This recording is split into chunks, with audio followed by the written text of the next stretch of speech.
Hola, buenas tardes a todos y todas. Bienvenidos a una nueva clase. Si os acordáis, hoy daba yo la clase, no la da Alejandro. Hoy vamos a hablar de los brokers, un poco en continuación al módulo que visteis ayer con Alejandro. Hablaremos hoy específicamente del broker de giro para ir, digamos, sería un broker más orientado a Europa. Y luego el jueves, que acordaos también que teníamos, que al final sí que decidimos hacer la clase, ya que venía en el calendario, nos meteremos también en detalle con otro broker más internacional como Interactive Brokers y veremos también otras cosas. Hoy también acordaos que el último día, la última tutoría del viernes pasado, os dije que íbamos a ver esta primera parte de la clase, un tema que se me había quedado pendiente, que era el de las valoraciones y todas estas dudas que tenéis, que porque cuando suben los tipos o cuando hay expectativas de subirlos, ¿no? Como está pasando ahora las acciones de más crecimiento, que están un poco más inflados los múltiplos, caen, y por qué las bolsas en general caen y se descuentan esas situaciones, ¿no? Entonces veremos ahora un poco alguna gráfica y alguna presentación que tengo por aquí para que os quede claro los motivos, ¿no? Entonces, a ver,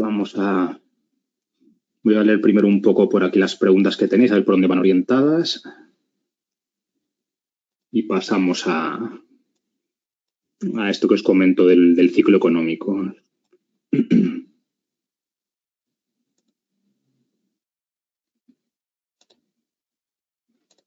Vale.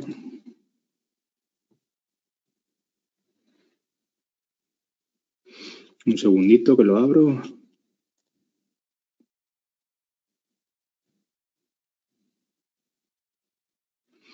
Bueno, por aquí veo alguna pregunta de fondos de True Value y demás. Os digo, esto es mejor que se lo preguntes a Alejandro porque yo no participo en ese fondo, no tengo nada que ver. Entonces son temas ya más técnicos o de conocimiento que él os lo puede decir mejor el sábado en la tutoría, ¿no? Todo lo que sean cosas de los fondos y demás, pues él es el experto, ¿no?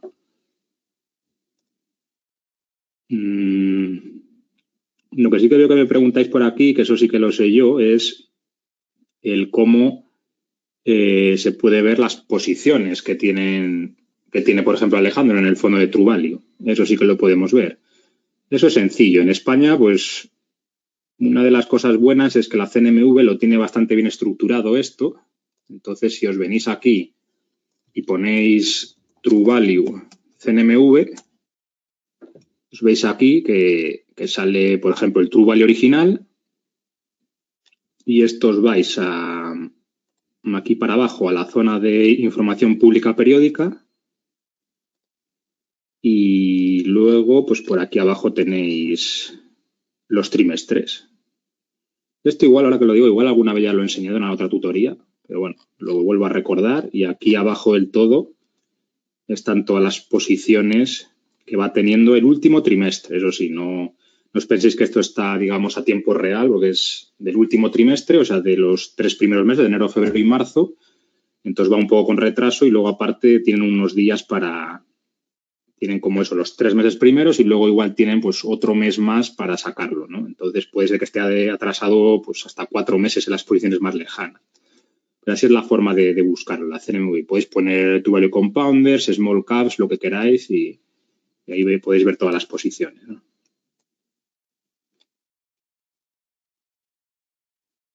Vale.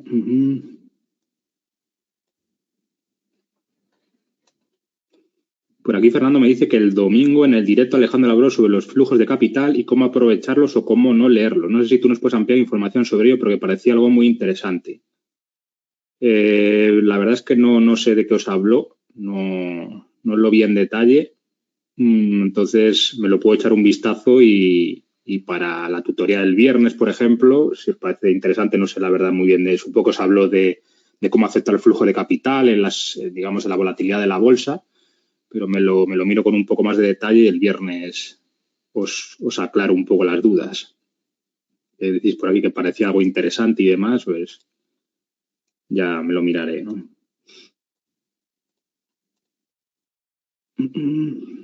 Vale, pues vale, por aquí ya veo que tenéis mucho de brokers.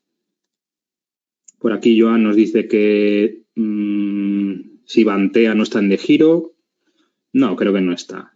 No. En Intrati Broker supongo que sí que me suena que estará. Lo que pasa es que hay mínimos. Ya sabéis, o sea, no todas las acciones están en todos los brokers, no tienen el 100% de todo lo que existe. Entonces, tenéis que, bueno, al final puede ser que haya veces que, sobre todo en empresas muy pequeñas, no tengáis 2 o 3 brokers y no existan en vuestros brokers. Pues es un problema. Creo que la tutoría pasada sí que comentamos que en De Giro puedes enviar un email, intentar insistirles de, oye, no tenéis esta, a ver si la podéis abrir, y si escriben varias personas o si eres muy pesado, pues te la pueden abrir, pero sí que se dan casos en el que al final te es imposible. Entonces, claro, una cosa interesante, ¿no?, cuando vais a analizar una acción es que primero veáis si están vuestros brokers para no perder el tiempo, porque igual os habéis tirado varios días de estudio y demás y luego vais con toda la ilusión a comprarla y veis que no está o que tiene un límite con un dinero bastante alto, ¿no? Entonces, primero haced ese ejercicio de buscarlo. A ver, tampoco es un tiempo perdido, o sea, porque alguien estudie Bantea y luego no esté en su broker no quiere decir, oye, he perdido el tiempo, ¿no? Porque has aprendido cosas del sector, seguro que te ayudan para otro tipo de empresas y demás, pero bueno, haced eso al principio de buscarlo, ¿no? En De Giro, en Intrati, ya digo, seguramente estén, pero las small caps también italianas, tienen un límite de, no sé si tienes que comprar como 400 o 500. Entonces, claro, depende del precio que tenga la acción, pues puede ser bastante dinero si tienes que comprar un mínimo de 500, ¿no? Esto ahora lo veremos, esto de los límites.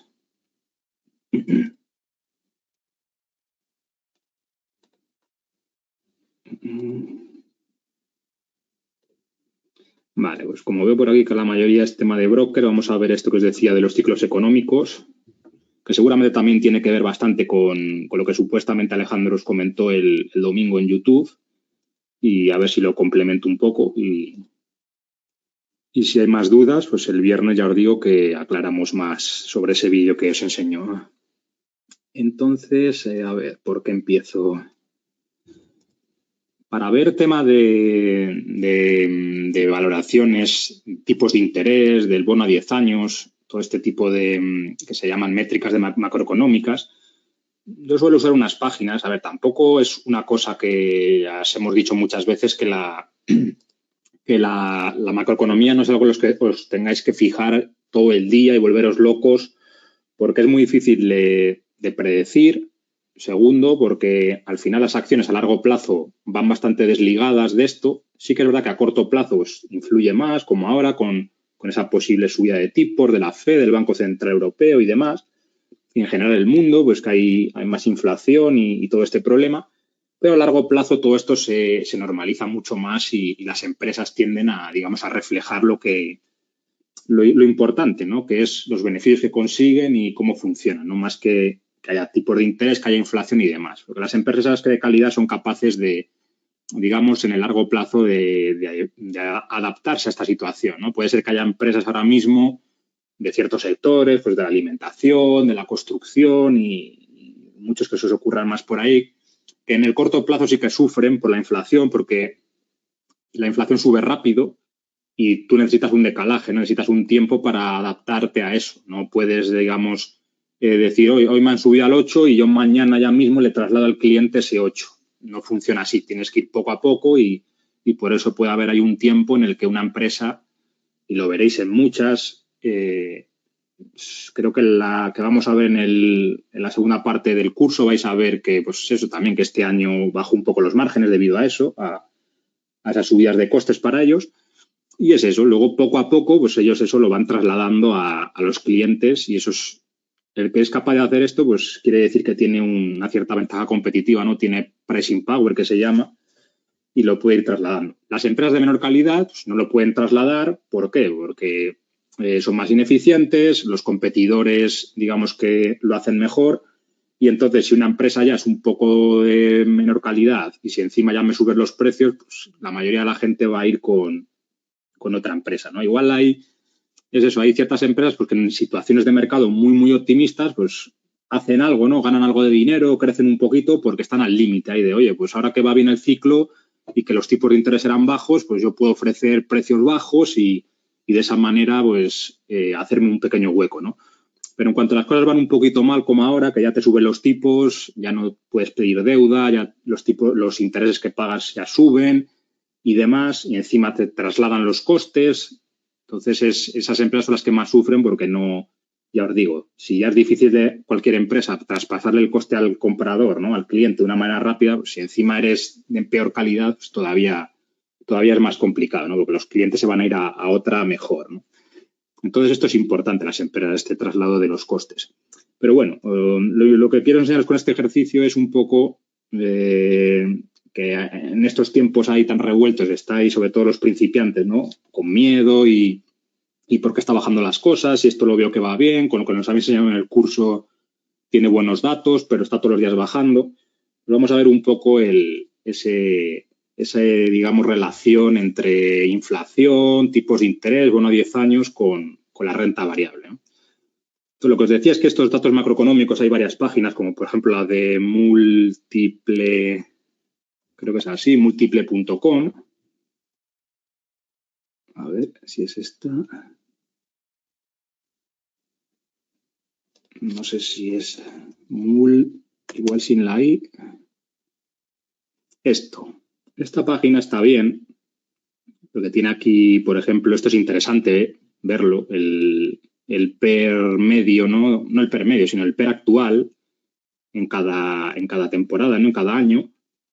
Te lo saca bien. Este PER es lo que te lo dice aquí es el Price to Earnings Based on Trailing 12 Months. O sea, este es el TTM, o sea, no es a futuro como lo solemos mirar nosotros, sino a pasado, con los resultados de los 2 últimos meses, y te da un poco una indicación de la sobrevaloración o infravaloración que tenga el SP en ese momento, ¿no? De un poco ver el histórico por dónde se ha movido.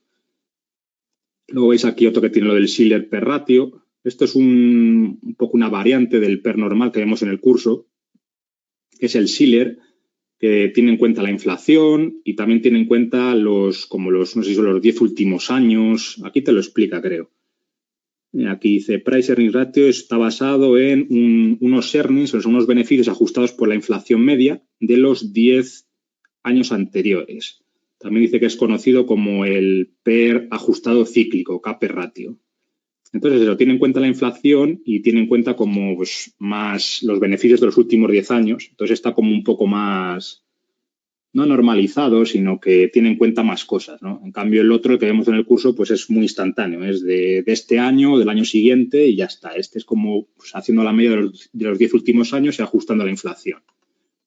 Luego esto es lo interesante, que tiene también la gráfica del bono a 10 años de Estados Unidos, que al final es un indicador muy potente que mueve la macroeconomía mundial. Luego aquí hay otra pestaña, que es la del yield de los dividendos del S&P 500. O sea, es un poco la rentabilidad que ofrecen las 500 empresas del S&P.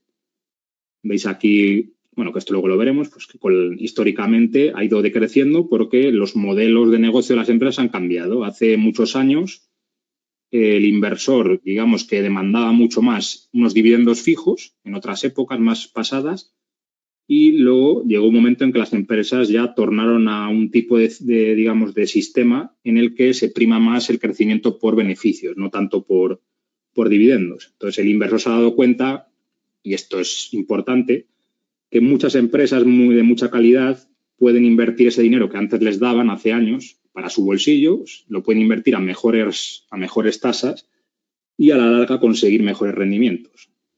Entonces, por eso creo que en alguna clase pasada hablábamos que no tenemos que ser tampoco egoístas con que las empresas nos repartan muchos dividendos, porque puede ser que nosotros con ese dinero no hagamos casi nada o lo gastemos en tonterías. En cambio, la empresa puede obtener rendimientos muy buenos si tiene altos roces, altos ROEs, altos márgenes y demás, como hemos visto en el curso.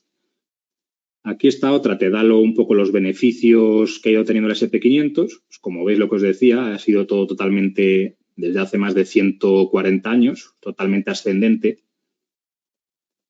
Historical Prices, esto es un poco la evolución del índice desde que nació.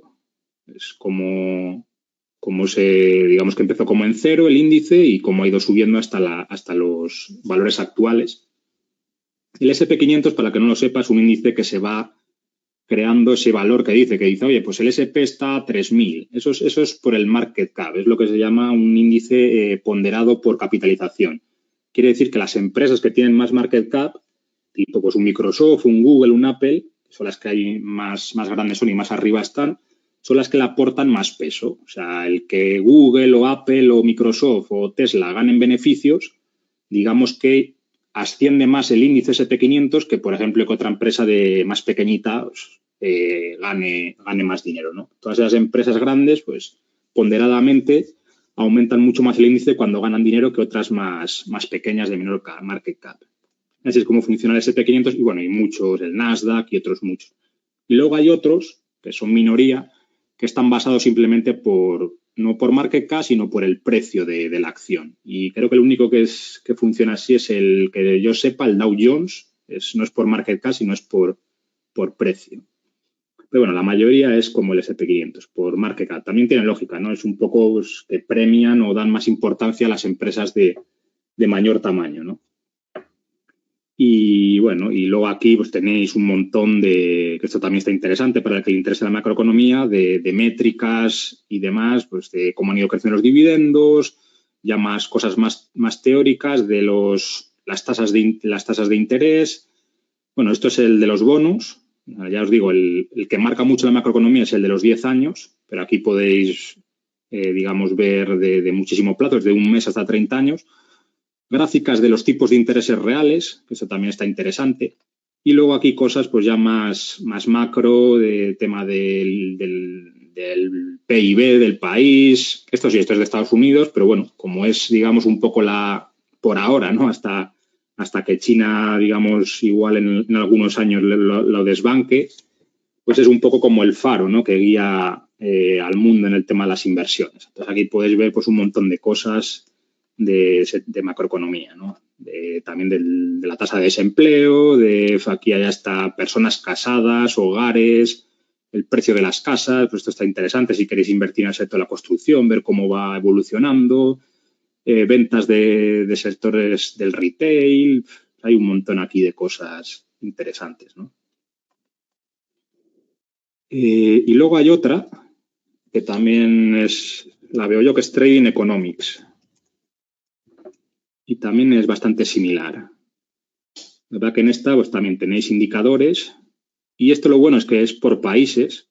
Podéis ver en muchos países indicadores tipo como los que hemos visto en esta página, pero de todo el mundo. Veis aquí pues eso, de empleo, precio, salud, dinero, gobierno, pues hay un montón de cosas aquí.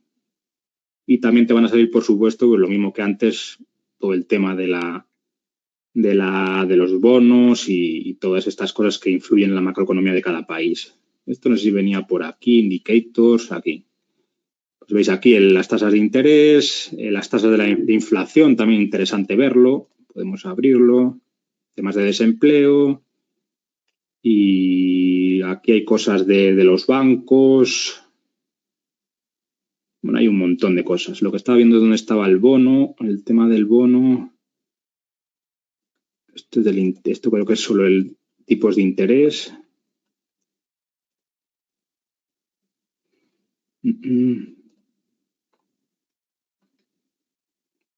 No sé dónde estar ahora mismo. Hay muchas cosas por aquí. Pero bueno, aquí simplemente ponéis 10 year bond USA Trading Economics y seguramente te lo encuentre antes. Aquí lo tenéis. Aquí ves la gráfica. Bueno, esto es un poco lo que vamos a ver ahora. Entonces, sabiendo esto, a ver, vamos a poner aquí también esta. Vale. Os voy a enseñar ahora que me acuerdo, una presentación que hicimos con unos compañeros en la convocatoria pasada. Un momento que la abro, para que veáis un poco digamos, la valoración del PER actual al PER al que está y que hagamos ciertas comparaciones. A ver, un segundo que lo abro. Para que os pongáis un poco en contexto.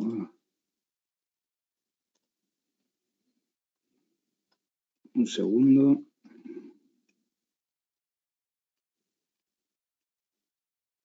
Vale, esto.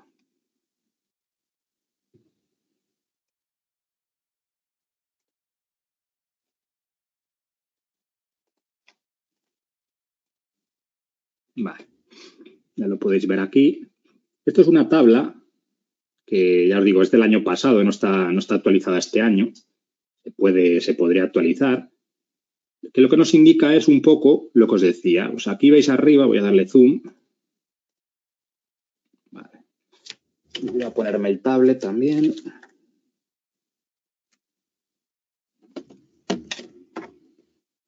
Esto lo hago grande.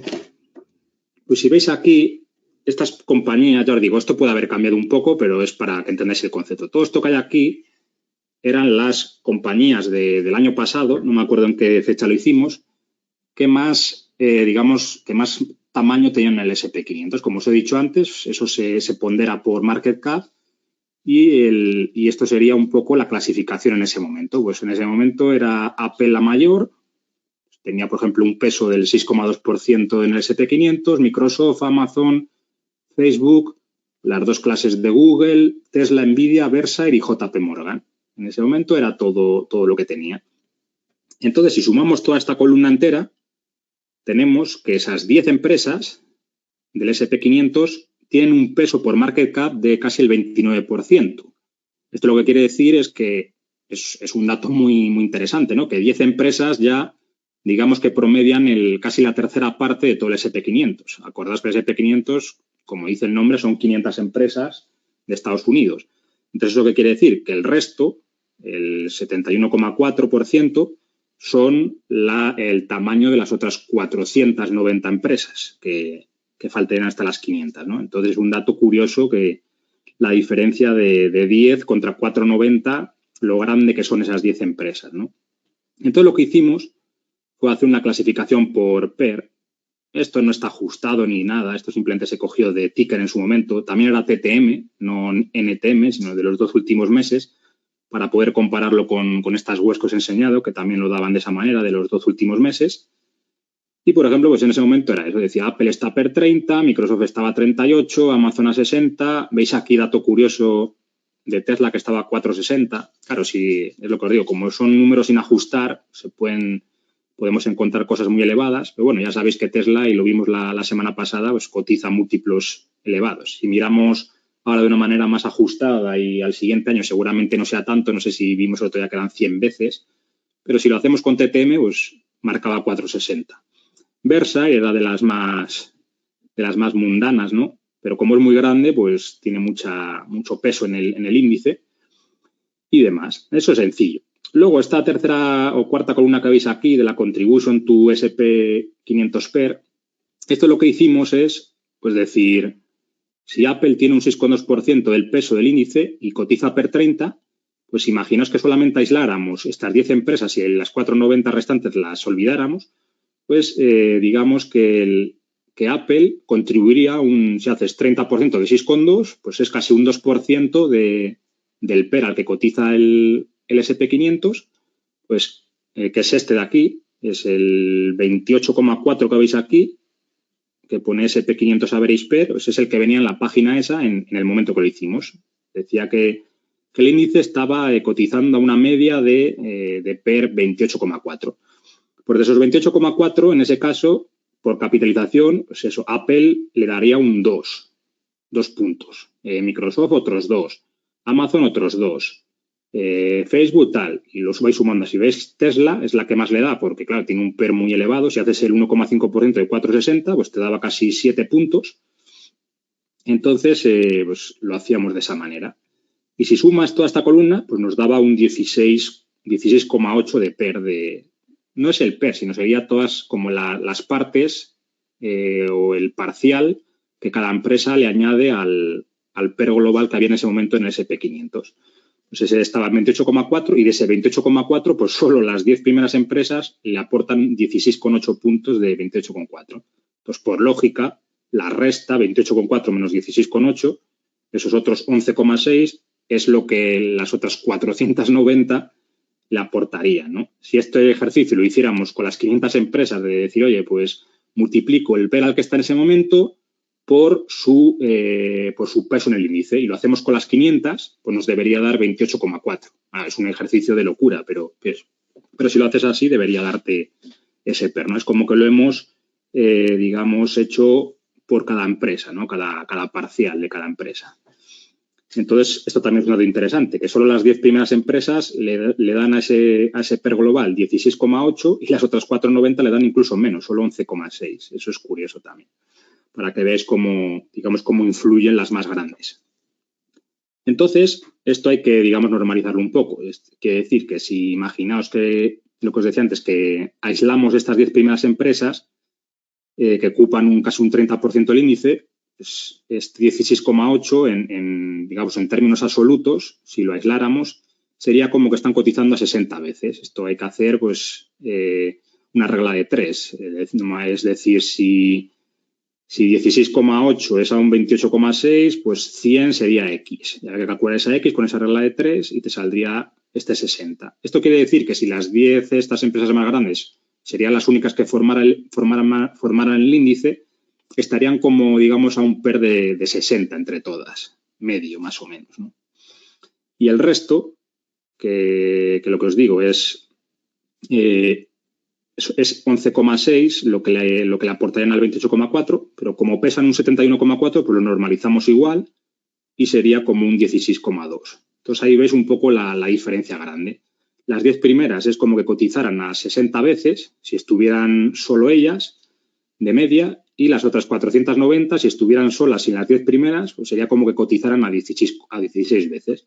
Entonces lo que veis claramente es que el año pasado, cuando la gente no decía que el SP500 estaba muy sobrevalorado, que estaba en burbuja, pues realmente el que le hacía, digamos, tener esa valoración tan alta eran estas empresas. Y aún así ni eso, porque de esas 10, por ejemplo, Versailles o JP Morgan estaban a unos PERs más o menos normales. Yo digo que más o menos son estas, las 8 primeras, las que le aportaban, digamos, esa sobrevaloración, o tampoco estaba sobrevaloradísimo en ese momento, estaba 28 veces, igual tenía que estar a 24 por los tipos de interés, pero bueno, eso ahora lo veremos. Pero sí que tenía un puntito y la gente decía esto va a caer seguro y demás. Entonces, con esta tabla lo que veis es la razón, ¿no? De que esas 8 primeras empresas pues, cotizaban a múltiplos altos y le aportan pues le aportan más valoración al índice, ¿no? También tiene justificación, ¿no? Porque quizá no Tesla, por ejemplo, que ya lo vimos, que aunque vaya bien o esté ganando dinero ahora mismo, pues está en excesivo. Pero bueno, claro, ¿quién te puede contravenir a ti o contradecirte que Apple o Microsoft, Amazon también estaba bastante alto, o un Facebook o un Google, pues es descabellado decir que estuvieran a 30 veces? Pues, hombre, no lo era porque lo están haciendo bien, ¿no?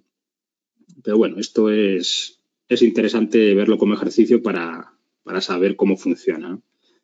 Entonces, ya viendo esto, lo quitamos de aquí, pasamos aquí al gráfico.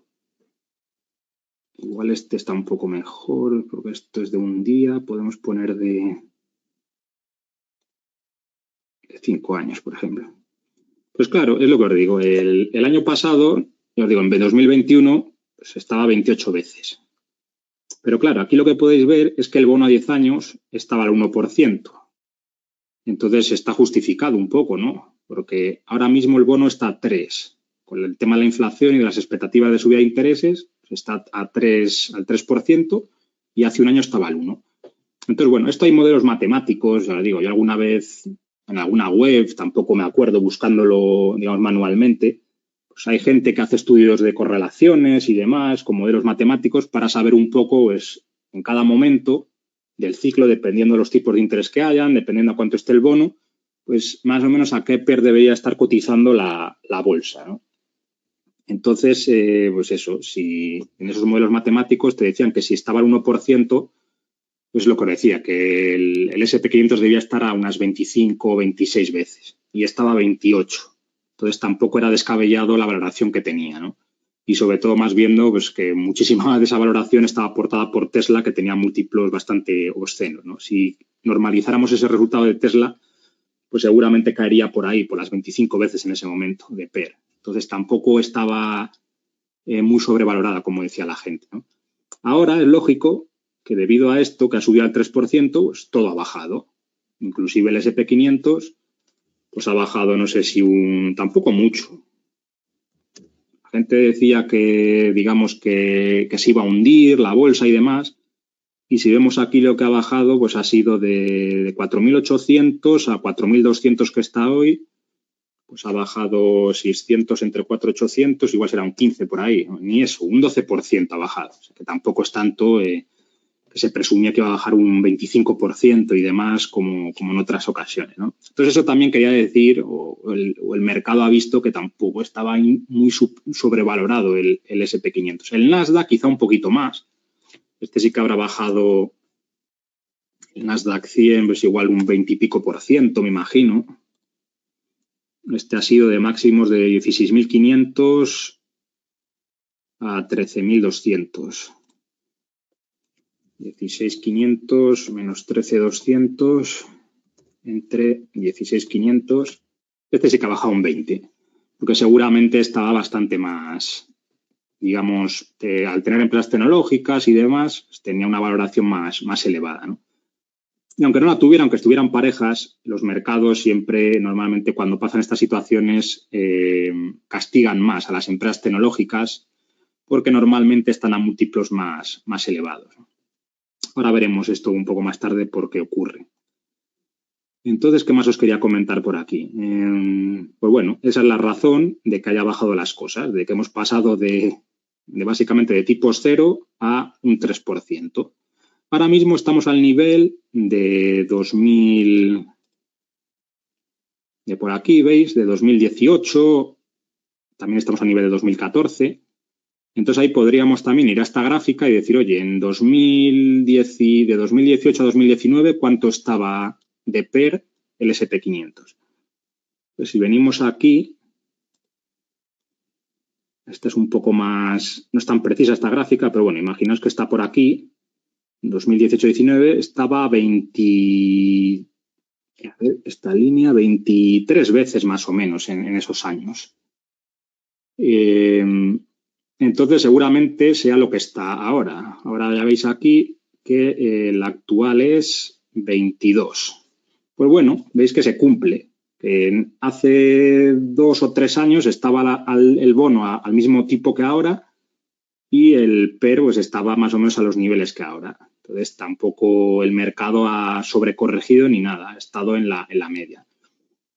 Lo que sí que podéis ver en este gráfico, muy, muy interesante, es que en el año 2000, cuando hubo, acordaos, esta burbuja tan increíble con sobrevaloraciones brutales, aquí veis que en esos años se fue hasta picos de 45 veces el SP500, o sea, básicamente el doble que ahora, pero todavía es peor, porque alguien dice, no, en esos momentos estaba el doble que ahora, no, pero es que es incluso más, porque ahí los tipos, si nos vamos a la tabla de aquí, en los años 2000,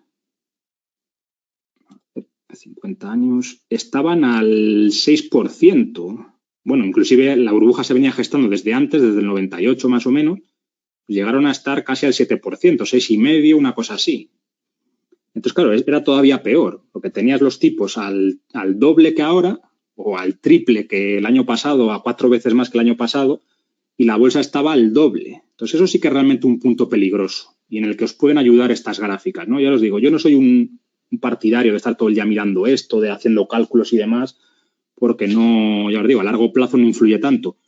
Pero para esos momentos, como el año 2000, sí que es un indicador muy interesante que os vengáis aquí y veáis estas particularidades, estas obscenas, ¿no? De que con el bono al 7%, al 6%, esto esté a PER 45. O sea, aquí es eso, un inversor con experiencia y demás sabe de sobra que esto está hinchado, ¿no?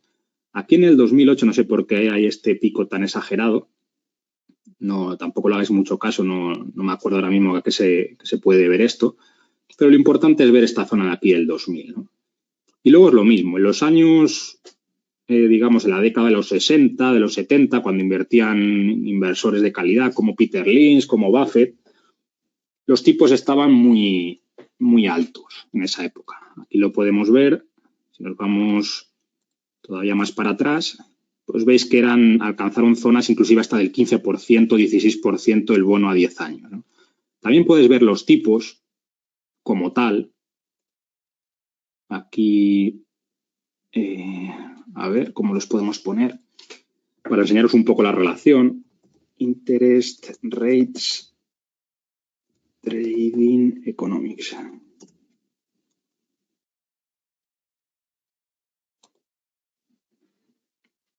Es que aquí te lo saca por eso, no sé dónde viene la gráfica.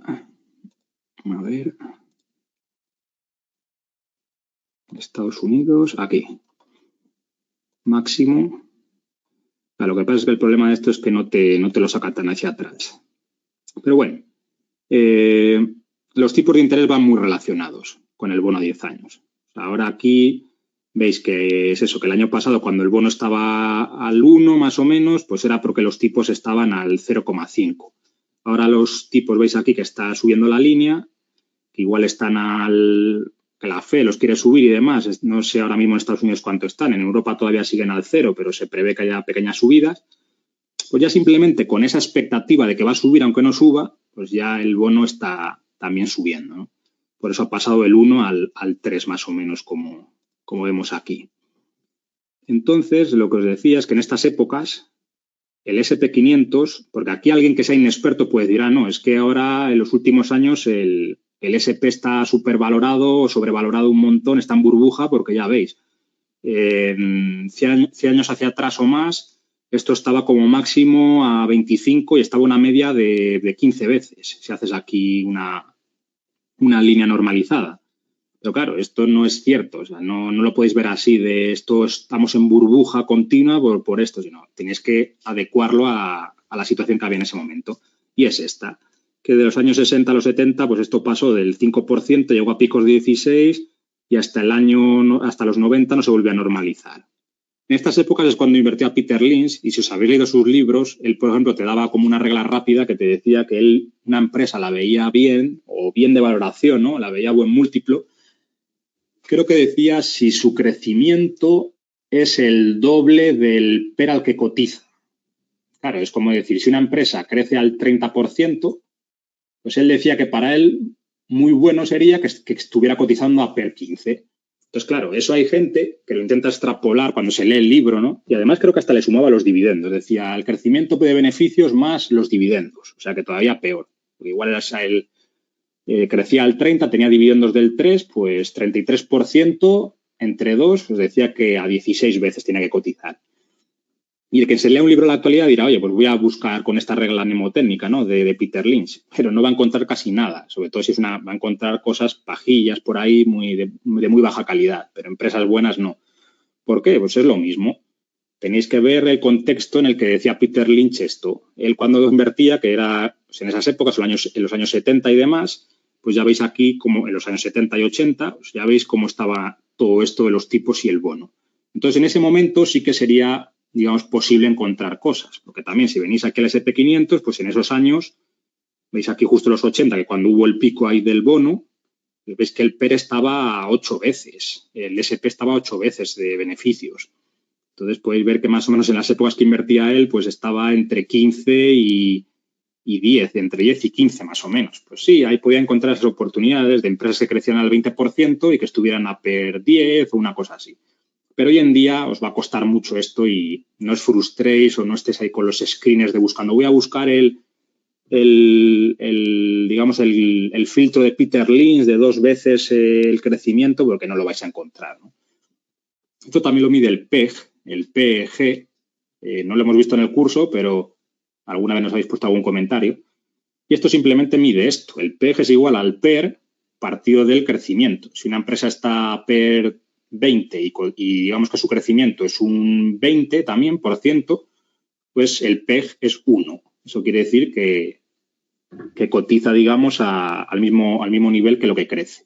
Y esto es un poco lo que se basaba Peter Lynch, él veía el PEG. Entonces, es un múltiplo que no hemos visto como tal, pero sí que lo hemos visto. Implícitamente se ha analizado, porque nosotros veíais que para fijar un múltiplo analizamos el crecimiento, si os acordáis, de los beneficios. Entonces, ahí ya, digamos que implícitamente o indirectamente estamos usando ese PEG, ¿no? Estamos, digamos, justificando el crecimiento de una acción o la valoración de una acción con su crecimiento. Entonces, también esto es interesante que lo sepáis el contexto en el que están habladas las cosas, ¿no? Y si ya hablamos de Benjamin Graham, pues todavía mucho más atrás, aquí en los años 40 o 30, ya no me acuerdo en qué año estaba este hombre. Entonces, claro, él también daba valoraciones que si utilizas hoy esos filtros vas a encontrar cosas bastante malas, ¿no? No aplica tanto a hoy en día, ¿no? Entonces, entenderéis el porqué, ¿no? Viendo estas gráficas. Y nada más, mucho que extraer. Tampoco quiero ponerme a hablar aquí de temas técnicos, ni métodos matemáticos, ni demás. Podéis buscar estudios, si queréis, lo que os digo, si os gusta y os causa un poco digamos, de interés, ¿no? Del por qué lee estas cosas, cómo se correlacionan, la gente que hace estudios matemáticos. Pero yo lo que quería enseñar un poco era el concepto, ¿no? Del por qué en cada época o en cada ciclo pues, las cosas van de una manera o de otra y que las cosas no bajan porque sí o suben porque sí a corto plazo, ¿no? Hay ciertas fuerzas, ¿no? Detrás catalizadores que lo amplifican o que lo reducen, ¿no? No sé qué más por aquí comentaros de esto. Lo que digo también, si buscáis alguna gráfica de estas de más tiempo de los tipos de interés, pues veis que va muy correlacionado. Cuando los tipos bajan, pues el bono baja y viceversa. Lo que suelen ir es con un decalaje. Pues ahora veis que igual los tipos todavía no han subido tanto porque están ahí un poco a la espera de la oficialización, pero veis que el bono ya lo ha descontado, ¿no? A 6 meses, pues esto está en 3 y los tipos todavía están en el 1,5, lo que sea. Y en Europa es todavía peor porque están al 0 y los bonos alemanes y demás, pues no sé ahora mismo a lo que están, pero es la diferencia todavía es mayor. Entonces eso es normal que tenga ese decalaje, ¿no? Y luego lo interesante, el tema de las valoraciones que os quería comentar. Vamos a ver aquí una pestaña para escribir.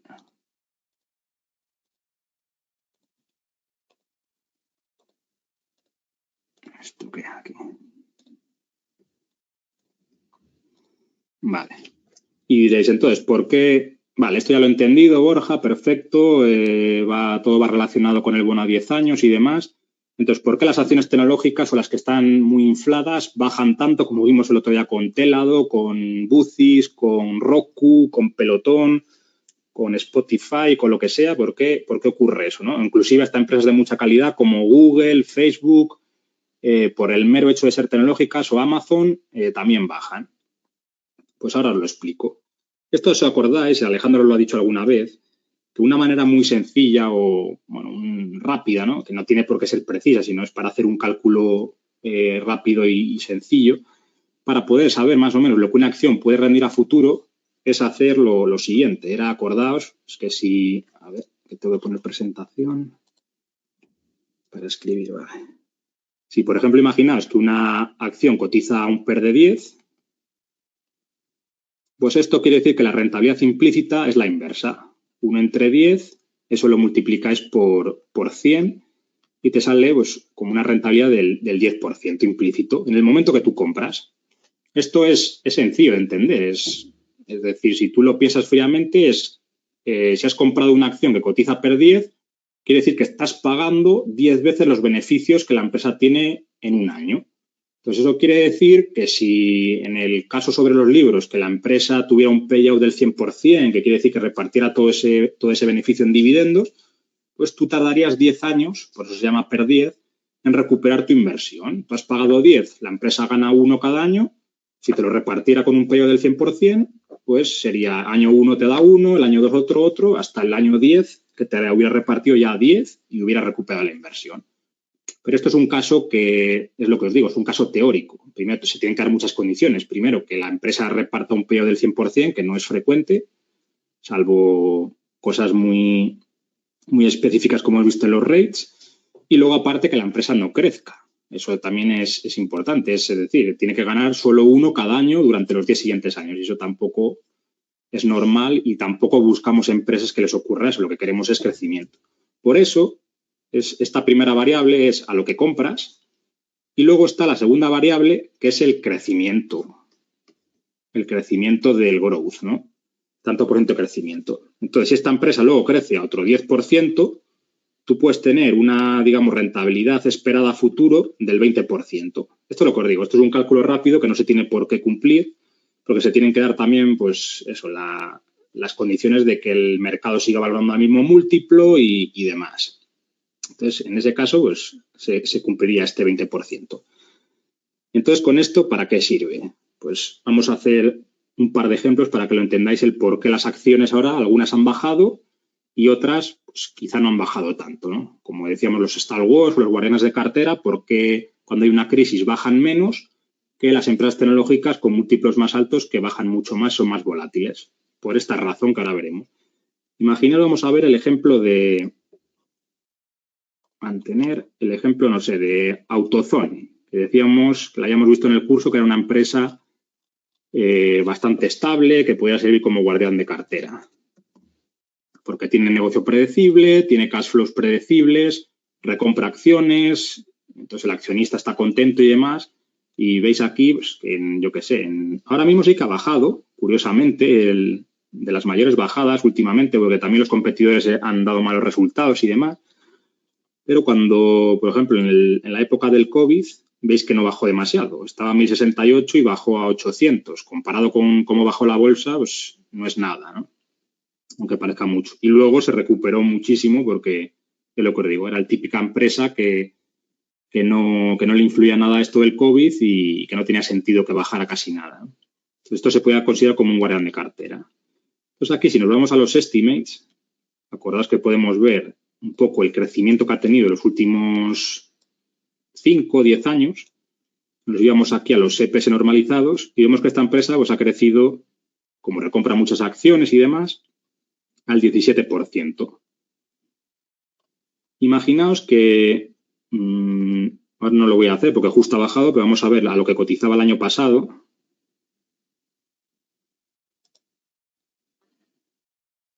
Vamos a ver.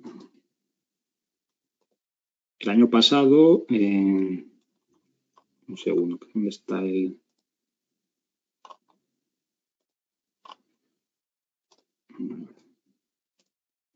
Vale, pues imaginaos que el año pasado estaba por aquí, pues no sé, que lo hubieras comprado a PER 17 en julio aquí, a PER 17.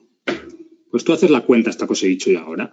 Dices, PER 17, hemos dicho que crecía al 17% también, por casualidad. Entonces, en AutoZone, vamos a separar esto. Decimos AutoZone, la he comprado a PER 17. Entonces, aquí hago la inversa, ¿no? Lo que os decía, 1 entre 17. Lo hago aquí con una calculadora para no tener que salirme. Si hacemos eso, para ver la rentabilidad instantánea, 1 entre 17 por 100 es un 6% más o menos. Esto es igual a un 6%. O sea, en ese momento ya directamente, instantáneamente, tienes como una rentabilidad del 6%. Y luego hemos dicho que la empresa crece al 17% los últimos, no sé si hemos puesto 6 o 7 años. Pues si tú haces esto, pues la fórmula esta que os he puesto arriba, te saldría un 23% que puedes tener de rentabilidad esperada, lo que os digo, muy sobre el papel, pero un cálculo rápido. Entonces, ¿qué pasa con esto? Imaginaos que esto lo habéis comprado cuando el bono estaba al 1%, que era el año pasado. Estaba al 1% y teníamos este rendimiento. Pues claro, este año las cosas han cambiado y el bono ha subido del 1%, hemos visto, al 3%. Entonces, ¿qué pasa? Que el mercado o las personas, el ser humano en general es egoísta y quiere un poco lo mismo. Quiere que si los bonos, se considera como un activo muy seguro, no es nada incierto como la bolsa, que es volátil y demás, sino que el bono es, y sobre todo el de Estados Unidos y 10 años, que es a largo plazo, pues es uno de los instrumentos con los que se mide eso que se llama esa rentabilidad mínima, ¿no? que hay que buscar en cualquier inversión. O sea, si el bono a 10 años está al 5% de Estados Unidos, pues a ti no te interesa que cualquier otra inversión te dé menos que eso, y sobre todo si tiene riesgo, porque no tiene sentido. Es decir, yo compro un bono, me siento en el sofá porque sé que Estados Unidos no va a quebrar y que son solventes, me dan ese 5%, entonces yo no me voy a arriesgar con otra cosa peor por menos de eso, ¿no? Entonces, es de lógica que si tú inviertes en la renta variable vas a esperar o vas a, no sé cómo decirlo, vas a forzar a la empresa que tenga más de eso, ¿no? Vas a esperar un beneficio mucho mayor de lo que esté ese bono a 10 años. Entonces, es lo que os digo. También se basa en el descuento de flujos de caja. El descuento de flujos de caja, cuando las condiciones también del mercado, digamos, que empeoran, pues ese descuento de flujos de caja, como hay que usar una tasa de descuento, pues esa tasa de descuento sube, porque es como que el inversor requiere más rendimiento a esa inversión. Entonces, lo que os digo, si ha subido el 1 al 3 es un más 2%. Pues aquí el inversor medio lo que dirá, oye, pues yo esto en vez de 6, yo espero que dé un 8 si lo compone instantáneamente. Pues lo que os digo, porque el bono ha subido 2 puntos, pues yo a mis inversiones también espero 2 puntos. Esta variable de aquí, del crecimiento, el accionista o el mercado no la controla, eso solo la controla la empresa. Lo que sí que puede controlar el mercado es al precio al que compra, al PER al que compra y la rentabilidad a la que compra. Entonces, y lo que os digo, el mercado diría, oye, pues yo quiero un más 2, 8%. Eso, si hacemos la inversa, pues, quiere decir que en vez de comprar a PER 17, el mercado quiere comprar a un PER menor, ¿no? Para tener esa mayor rentabilidad. Esto, si hacemos la cuenta, a ver. Vale, esto sería como que compras a PER 12,5. PER 12,5. Entonces ahí ves la diferencia, que debido a ese 2% que ha subido, pues el mercado ya en vez de, digamos, que estar contento pagando un PER 17, pues ahora estará contento pagando un PER de 13 más o menos. Entonces, claro, esto es lo que os digo. Si luego tú a este 8 le sumas un 17, pues te va a dar un 25. Pero claro, por eso tienen que bajar las valoraciones. Si tú quieres bajar de un 17 a un 12,5, pues ¿cuánto tiene que bajar, digamos, Autozone para que te siga saliendo igual de rentable con esa subida del 2%? Pues si tú haces 17 menos 13 son 4 y 4 entre 17, pues sería como si fuera un 20%. Para que esto baje de 17 a 12,5, la acción tiene que bajar como un 25% para ajustarse a esa situación. Entonces, bueno, tampoco quiere decir que tenga que bajar un 25%. ¿Por qué? Porque como la empresa está creciendo al 15%, al futuro al 17%, pues quizá va a bajar un poquito, luego se va a quedar lateral otro tiempo. ¿Por qué? Porque el año siguiente ya va a ganar otro 15% más. Entonces, esa posible bajada que quería el mercado del 25%, pues ya con un año de crecimiento absorbes cierta parte y en el segundo año, si crece otro 15%, pues ya hubieras absorbido toda esa bajada. Entonces, esto no quiere decir que la Fed diga, oye, yo subo al 3%, los tipos y el bono está al 3%, entonces mañana esto me baja un 25%. ¿No? Eso no es así, ¿no? El mercado, pues, sabiendo el crecimiento y demás, no tiene por qué ser preciso y puede ir ajustándolo. Entonces, este es el caso de Autozone. Pero claro, es lo que os digo, esto es una empresa que cotiza a múltiplos bastante bajos para la calidad que tiene y que tiene un crecimiento bastante decente. Entonces, en este caso, es de las que menos va a sufrir, por eso lo digo, pues es un guardián de cartera y ahí cuando nos decías, oye, ¿qué criterio tomáis para que una empresa sea guardián de cartera? Pues es sobre todo que crezca bastante y que esté a múltiplos bajos. Eso te va a dar un margen de seguridad que va a hacer que en estos momentos pues no tenga por qué bajar tanto la acción. Y luego vamos a ver otro ejemplo de una empresa que realmente está cotizando a múltiplos muy elevados para que veáis lo que pasa, que todavía es peor la situación. Pues imaginaos, por ejemplo, a Nagarro, ¿no? Que es bastante conocida. Nos venimos aquí lo mismo a Ticker y vemos un poco la situación de Nagarro, hacer el mismo ejercicio. Cotiza múltiplos más elevados que Autozone y el resultado va a ser diferente. Pues aquí veis que, sobre todo estoy hablando un poco del año pasado, esto estaba también, bueno, más o menos a 40 veces. 40 veces y es una empresa, no tiene mucho historial, pero que puede crecer tranquilamente al 30% más o menos. Aquí van a salir muy pocos datos. Pero aquí vemos que, bueno, claro, esto te coge lo del principio. Habría que ir un poco más adelante, pero bueno, esto ya os digo que es una empresa que tranquilamente puede crecer del 25 al 30%. Si ya cogemos años adelantados, veis que esto sube bastante. Vamos a quitar este del principio y ya te sale lo que os digo, un 30%, 33%, vamos a ponerle un 30%. Eso es un poco como valoramos esta empresa nosotros en la plantilla. Entonces, hacemos el mismo ejercicio. Si Nagarro, vamos a poner aquí, Nagarro, estaba el año pasado a PER 40.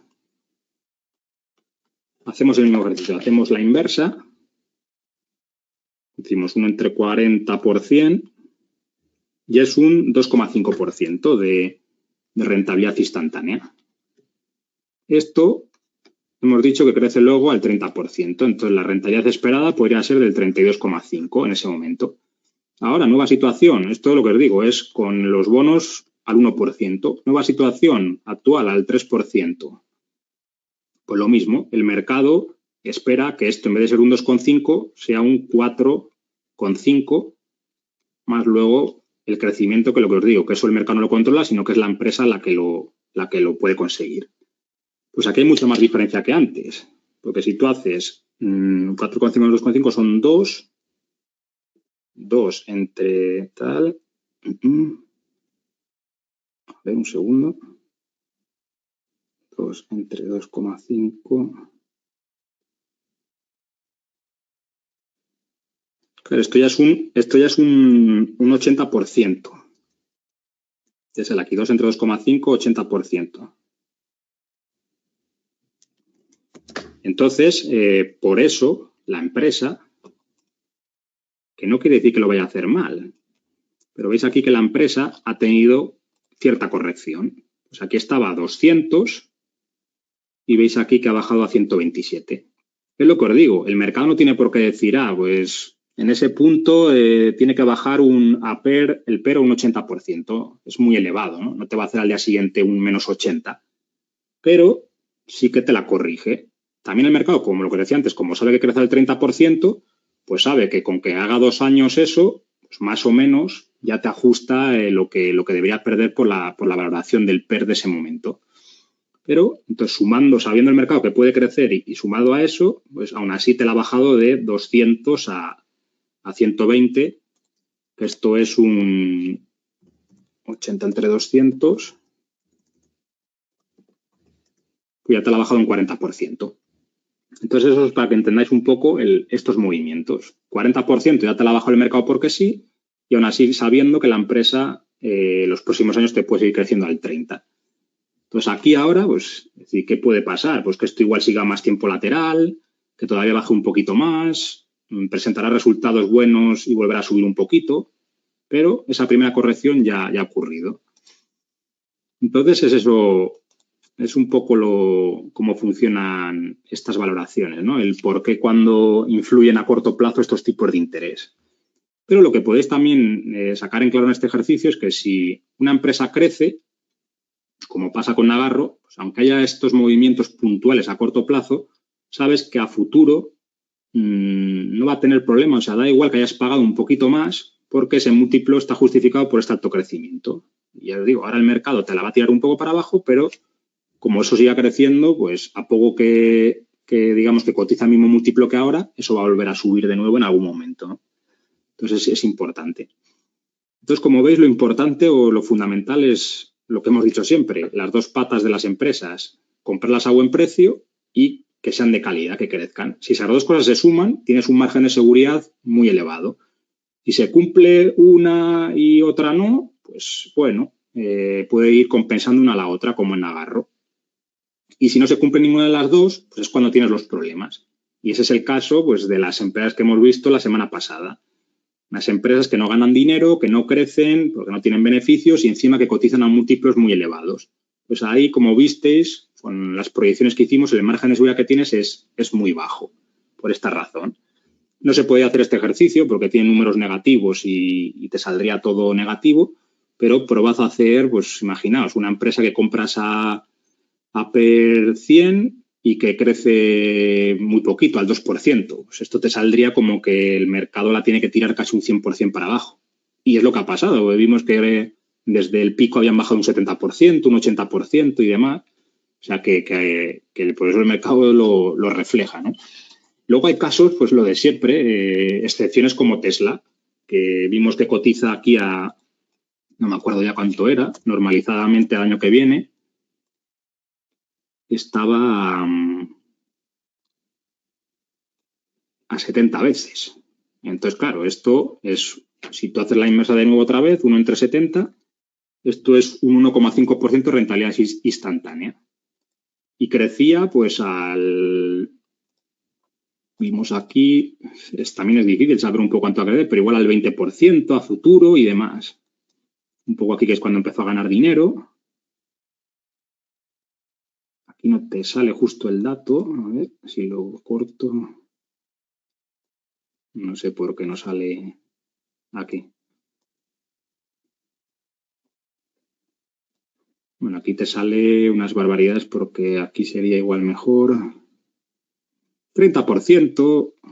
Yo digo, aquí sale mucho porque estos años ganaba menos. Entonces, como parte de una base muy baja, sube mucho. Pero bueno, imaginaos que Tesla crece a futuro un 25%, un 30%. Pues es bastante crecimiento, pero claro, la rentabilidad instantánea era del 1,5%. Entonces tú te puedes esperar que la empresa debiera caer, pues no sé, un 60%, un 50%, y ves que no pasa. Pero son esas, digamos, esas excepciones, que hay muchas, ¿no? Que el mercado sigue, aunque sean épocas malas y demás, sigue aportando unas valoraciones muy exageradas. Es lo mismo, es una empresa de calidad, como vimos el otro día, pero si en un momento dado empieza a decrecer sobre todo y demás, el precio de la acción puede irse para abajo fácilmente, ¿no? Por esta razón, porque ahora el mercado ve como que, bueno, eso va a seguir creciendo y demás.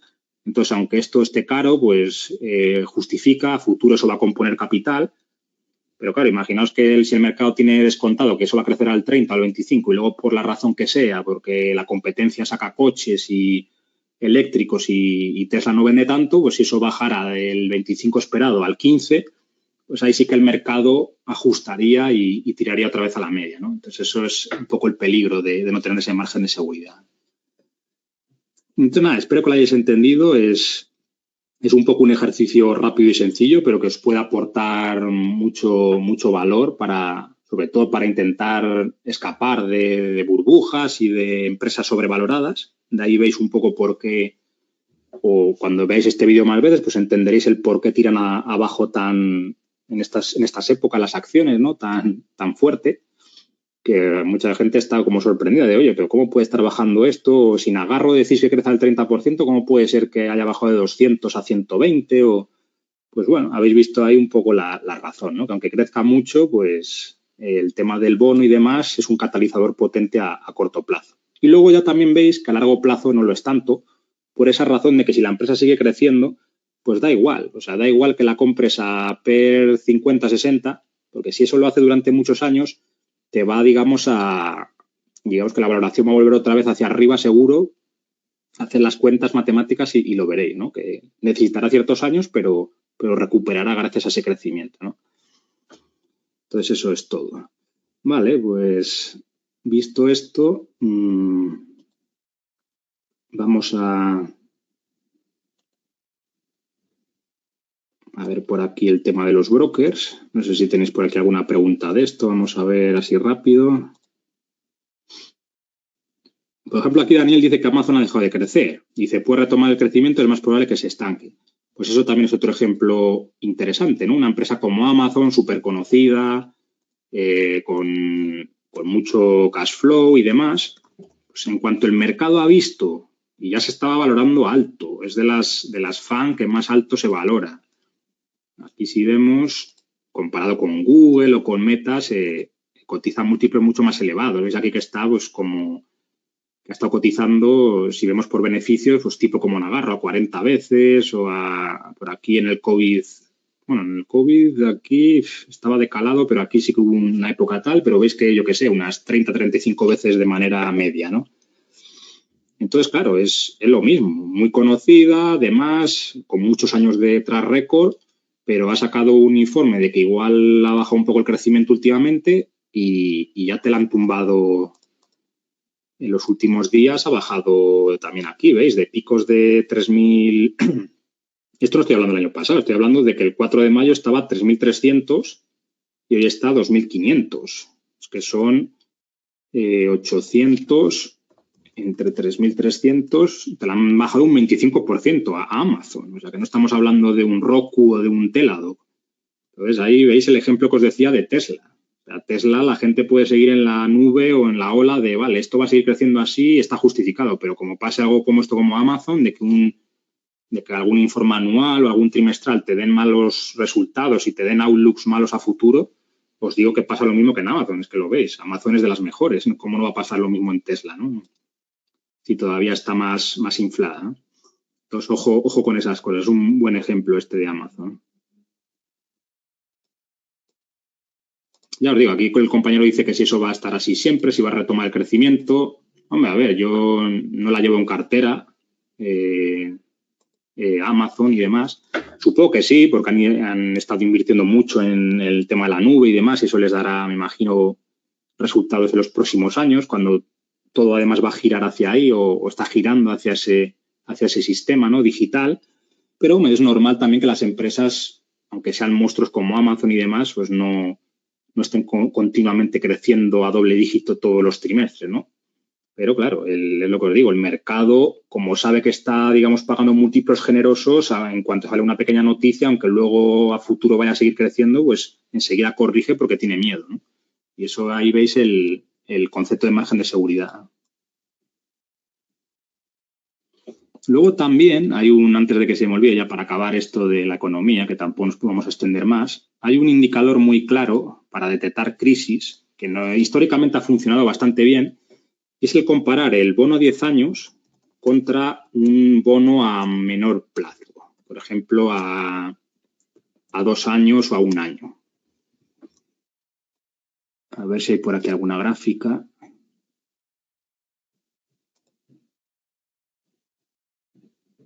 Esto, por ejemplo, ¿no? Creo que es 10 años.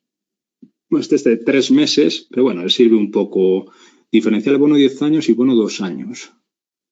Pero aquí este es más largo. Este de aquí, ¿cuál es? La de 10, 2, vale, este igual me vale mejor. Vamos a ver. Veis aquí que enfrentan al bono a 10 años que hemos visto ahora en la línea azul con el bono a 2 años en la línea en rojo. Entonces, esto normalmente, cuando las cosas van de una manera normalizada y demás, pues es lógico pensar que el bono a 10 años va a ser mayor, ¿no?, el interés que te van a pagar que el bono a 2 años. Es pura lógica, porque si tú tienes tu dinero en una cárcel 10 años, pues vas a exigir que te paguen más dinero de intereses que si lo tienes solo en una cárcel a 2 años. Es lógico esto. Y es lo que se da en la mayoría de las situaciones que veis aquí, ¿no? Pero hay épocas en las que esto se torna y el mercado, digamos que descuenta ciertas cosas o ciertas posibles crisis futuras y el bono a 2 años cotiza más elevado que el bono a 10 años, que es algo anormal. Entonces, si veis aquí estas zonas sombreadas, que te lo dice aquí la gráfica, y de shaded areas indicate US recessions, o sea, lo que dices que las zonas sombreadas indican recesiones en Estados Unidos, pues es un buen indicador cuando empieza a haber ese desdoblamiento, ¿no? No sé, lo llaman no me acuerdo, tiene un nombre eso, que lo llaman la conversión de la curva o no sé cómo dicen. Pero bueno, simplemente evitando tecnicismos es que el bono a 2 años cotiza más alto que el de 10 años. Pues históricamente se ha visto aquí que puede ser el inicio de una crisis. Veis aquí, pues en el 2010, pues esto ya empezó ligeramente a estar por encima de la roja y luego vino una crisis del 2000, la crisis del 2008. En los años 2000, pues cuando toda la burbuja, pues también veis que la roja estaba un poquito por encima del azul. Aquí en los 90, pues pasaba lo mismo, muy ligeramente, pero ya históricamente ha indicado eso. Entonces, ahora están diciendo que, aquí no sale el gráfico, pero que la roja se está acercando otra vez al azul. Entonces, por eso se vaticina que pueda haber una crisis, algún tipo de recesión en los próximos años y demás.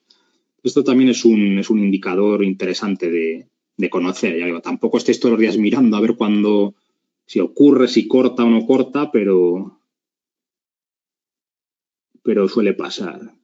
Y esta que hayamos visto aquí, que era la de los 2, no sé, habéis visto de 2 meses, de 3 meses, Al final es eso, de 2 años para abajo, pues siempre ocurre esto.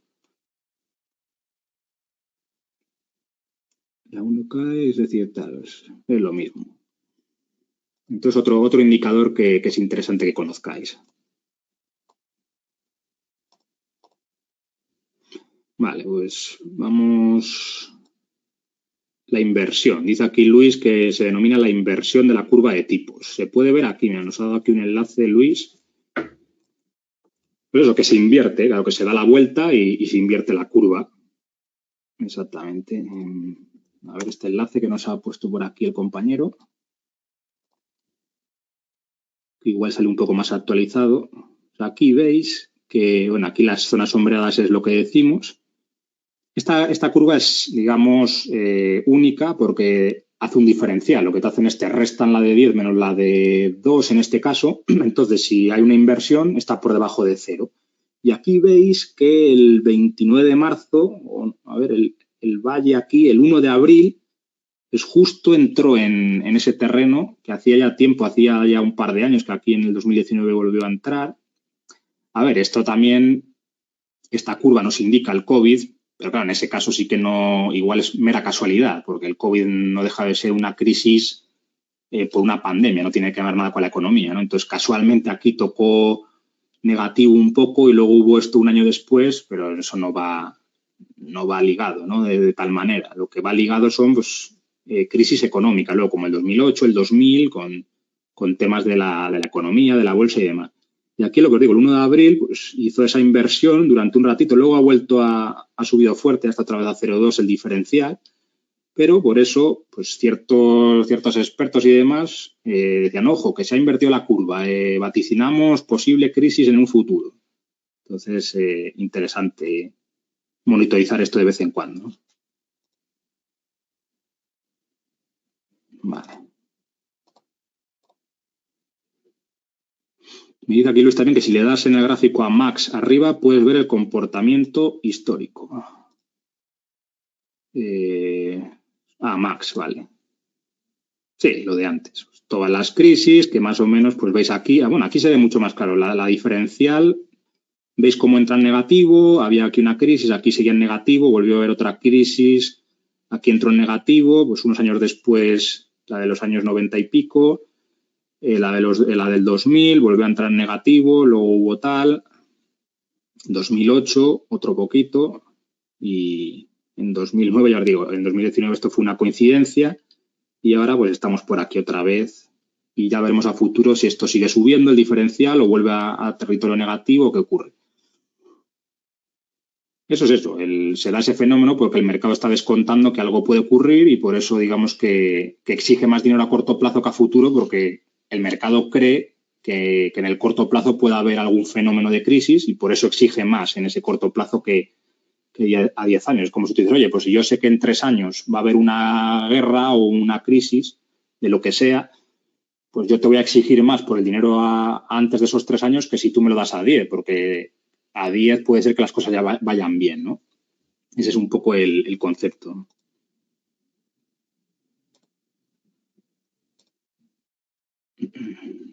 Vale.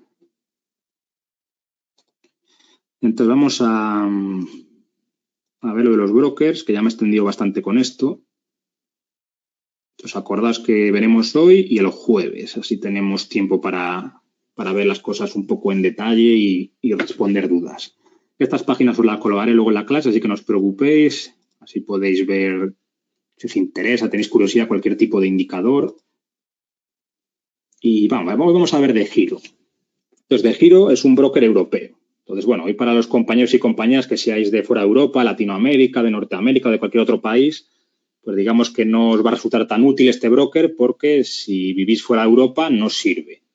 Pero bueno, también voy a hablar de cosas, de operaciones y demás que aplican en otro cualquiera y os va a servir también. Lo que nos va a servir pues es que nos vais a poder abrir cuenta por esta razón. En cambio, lo bueno de Interactive, que veremos el jueves, es que es más internacional y vale para cualquier país, ¿no? Vale. Entonces, pongo aquí de Giro. Es un broker que está radicado en Holanda. Veis aquí que pone que tiene sede en Ámsterdam. Tiene poco tiempo relativamente. Interactive Brokers tiene mucho más bagaje y más años de track record. De Giro salió, pues no me acuerdo, pero hace igual 8 años o no sé cuánto llevan en el mercado. Entonces, bueno, es un broker que de muy bajo coste que se ha logrado posicionar muy bien en Europa. Ya, digamos, ha desbancado a otros brokers que antiguamente tenían, digamos, una posición más alta en el mercado, que igual eran más caros y ganaban más. Pero gracias a, digamos, a ese ajuste en las comisiones y demás y a una interfaz limpia y bonita, pues se ha posicionado bien.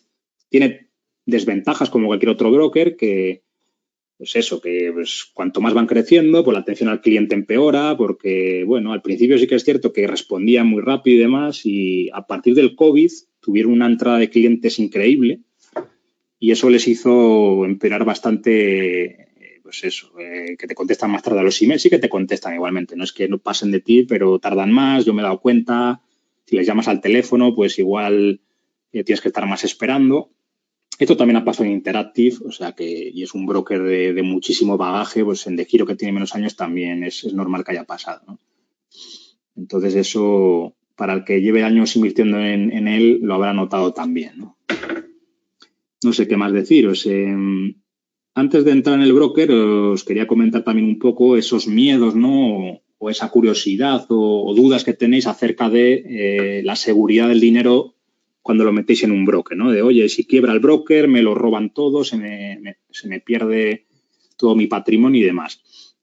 Los brokers hoy en día, salvo excepciones como brokers de bancos, que el problema que tienen es que son muy caros, tipo brokers de, pues en Europa, yo qué sé, el típico de ING o si estáis en Estados Unidos o en Latinoamérica, seguro que cualquier banco tradicional os da un servicio de brokeraje. El JP Morgan, que habíamos el otro día, pues todos estos bancos dan brokers, tienen servicio, pero son muy caros. Entonces, salvo esas excepciones de los bancos tradicionales, el resto de brokers más estándar tienen un sistema que se llama cuentas omnibus, que habéis escuchado seguramente alguna vez. Y bueno, y hay, digamos, toda una leyenda detrás de eso y hay unos miedos infundados y demás. Una cuenta omnibus no deja de ser otra cosa que los brokers lo que hacen es, pues imaginaos que tienen 1 millón de clientes, pues en vez de decir, oye, pues estas acciones son de Pepito, estas son de Antonio, estas son de Pepe, estas son de Juan y de María, y tienen como 1 millón de cuentas, pues lo que hacen es todos los clientes que tienen y todas las acciones que tienen sus clientes las unifican en una sola cuenta nominativa. ¿Con esto qué consiguen? Poder ofrecer esas comisiones tan baratas. Porque si tú puedes, digamos, entrar al mercado negociando con esa cartera tan grande, digamos que los exchanges y los sistemas electrónicos de inversión te van a permitir, te van a ofrecer unas comisiones más baratas. Si tú vas como, digamos, como Juan o como María con un paquete muy pequeñito, pues como entenderéis es lógico, las comisiones van a ser mucho más elevadas porque no vas a tener ese efecto escala, ¿no? Entonces, todos los brokers usan ese sistema, las cuentas omnibus. Esto no quiere decir que tú le regales las acciones a De Giro y digas, pues confío en ti, son tuyas y ya me lo harás bien. No, eso es un tema a nivel de comisiones, cómo actúan ellos, el sistema que usan. Y luego lo que sí que están obligados es a tener pues, como una doble contabilidad. Una cosa es el balance de esa empresa, de Giro, que también cotiza en bolsa, se unió hace poco con el banco alemán Flatex, y cotiza en bolsa. Entonces ellos tendrán su balance, sus cuentas consolidadas de lo que generan con su negocio del brokeraje y del banco tradicional como es Flatex. Y por otro lado, separadamente, pues ellos tienen unas cuentas donde nominativamente se sabe que esas acciones sí que hay son de Pepe o de María, ¿no? De cada persona. Y esto tiene un libro que lo traquea y lo sabe. Entonces, imaginaos en el peor de los casos que quebrara un broker como De Giro, que tiene que ser algo muy, muy grave, pero bueno, todo puede pasar. Torres más grandes han caído, ¿no? En ese caso, lo normal que pasara es que otro broker, ya fuera, yo que sé, Interactive Brokers o quien fuera, absorbería esa cartera, porque es lógico. Imaginaos que, no sé, cuando pasó aquí en España que quebró alguna caja de ahorros, de lo del Banco Pastor y demás, o no sé, o en Estados Unidos cuando quebró el Lehman Brothers. Es claro, o sea, esas empresas, esos bancos tenían una cartera de clientes, como vimos el otro día, con sus activos y con sus pasivos. Si tú quiebras, o sea, lo que no va a pasar es que, primero de todo, que al que tenía una hipoteca se la perdonen Y al que tenía activos, bueno, ahí ya sí que entran algún sistema de seguridad que tienen los países, de algún fondo de garantías y demás, de esto que hay en Europa de 100.000 euros, pero lo que está claro es que las hipotecas que tenía esa caja de ahorros o el Lehman Brothers o quien fuera, eso no se pierde, eso no te lo perdona. Yo era del Banco Pastor y me han perdonado la hipoteca. No, porque ahí viene el Santander o viene el BBVA o quien sea y te dice, no, a mí dame esa cartera de hipotecas que yo ya las gestiono y cobro los intereses. Eso no se va a perder, está claro. Entonces, con un broker pasaría lo mismo. La cartera que tiene de nosotros, ¿no? De nuestras acciones es muy jugosa porque aporta comisiones. Entonces, te va a venir otro broker y te va a decir, oye, yo me hago cargo de esa cartera, ¿no? Porque es lo que os digo, eso está totalmente separado, se sabe de quién es cada cosa y es sencillo.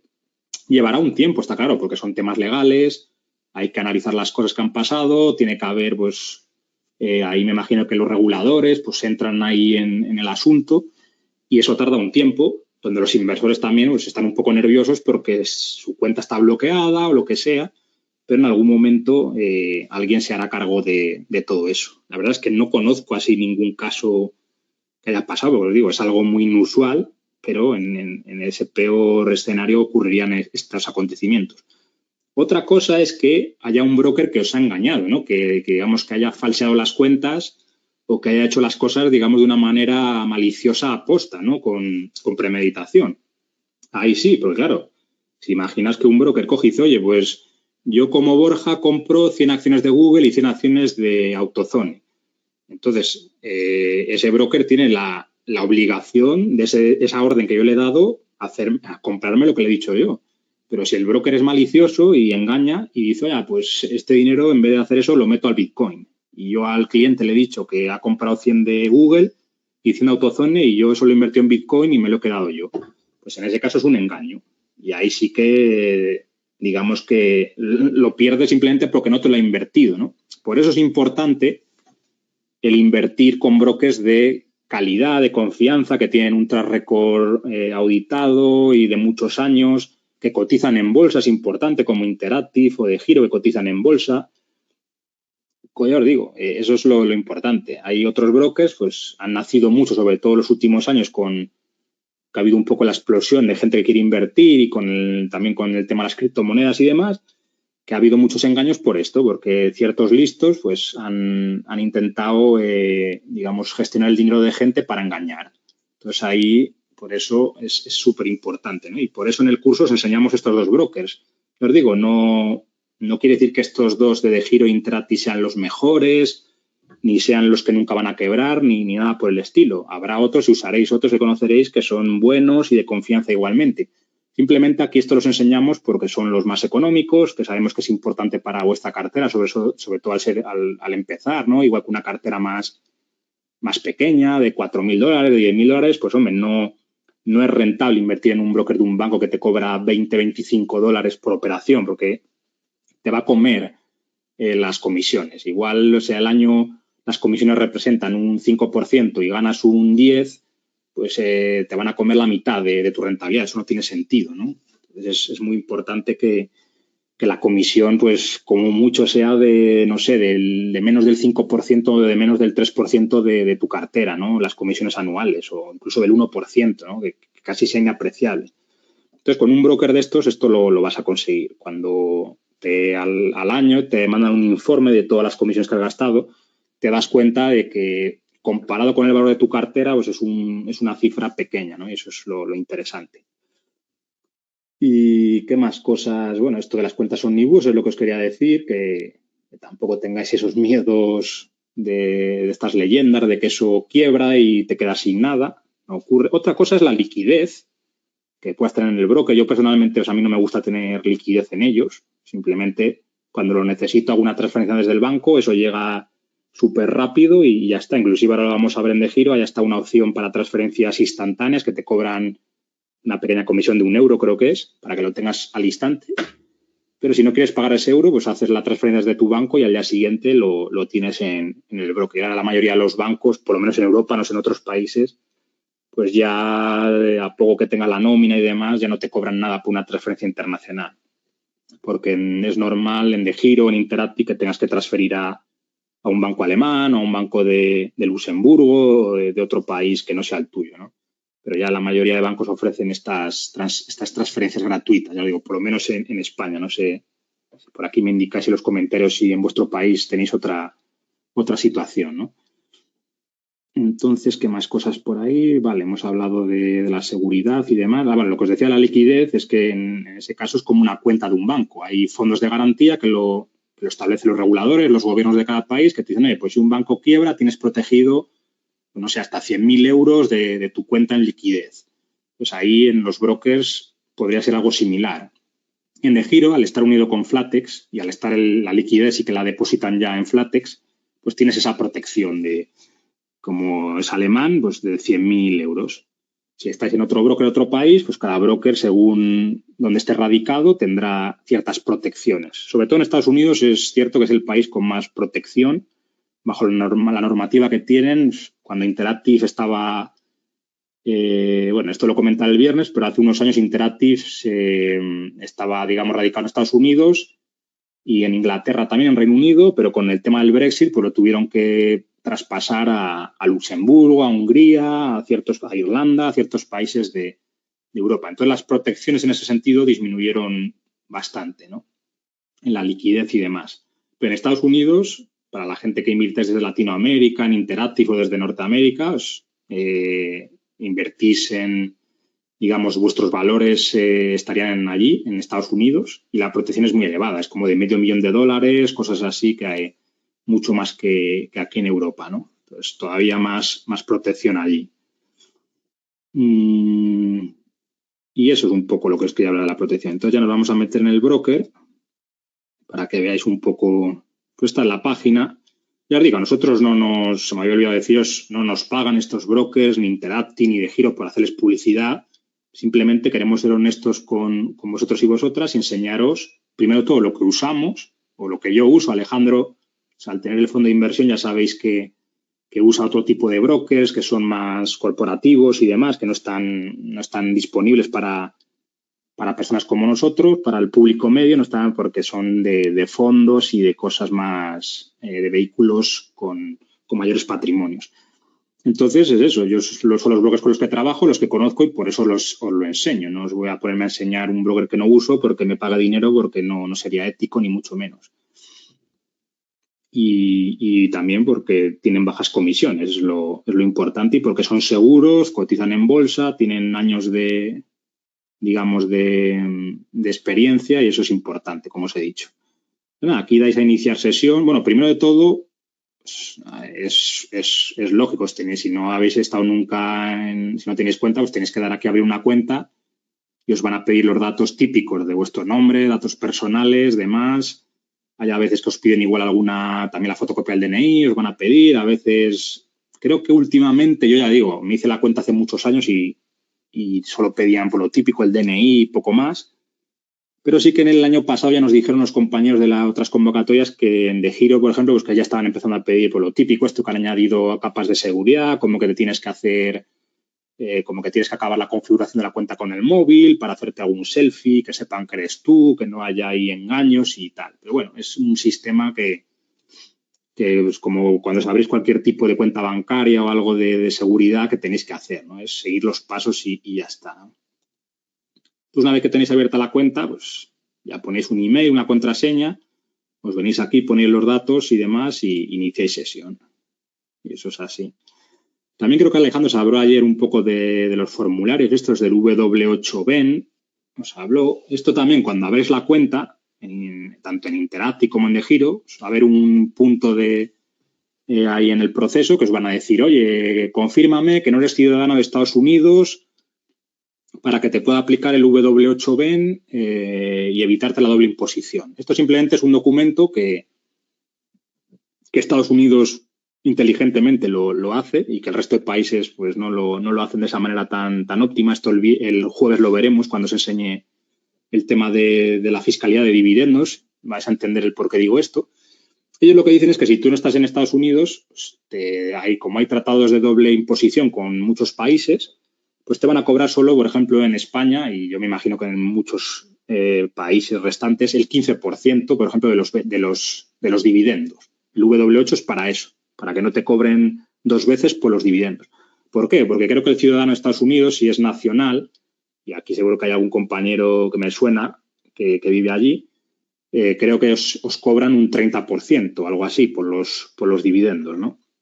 Pero si eres de fuera, pues con ese tratado de doble imposición te cobran un 15% en origen y luego ya en tu país pues te ajustarán a lo que sea y eso ya lo veremos el jueves. Entonces es importante pues, aceptar eso cuando te lo dicen de sí, acepto, digamos que confirmo que no soy ciudadano estadounidense, lo aceptas y ya ellos por ti rellenan ese formulario y lo envían a la Hacienda estadounidense para que ellos sepan que no tienen que cobrar un 30% como si fueras un nacional. Eso es importante. Y en Interati lo mismo. Vale.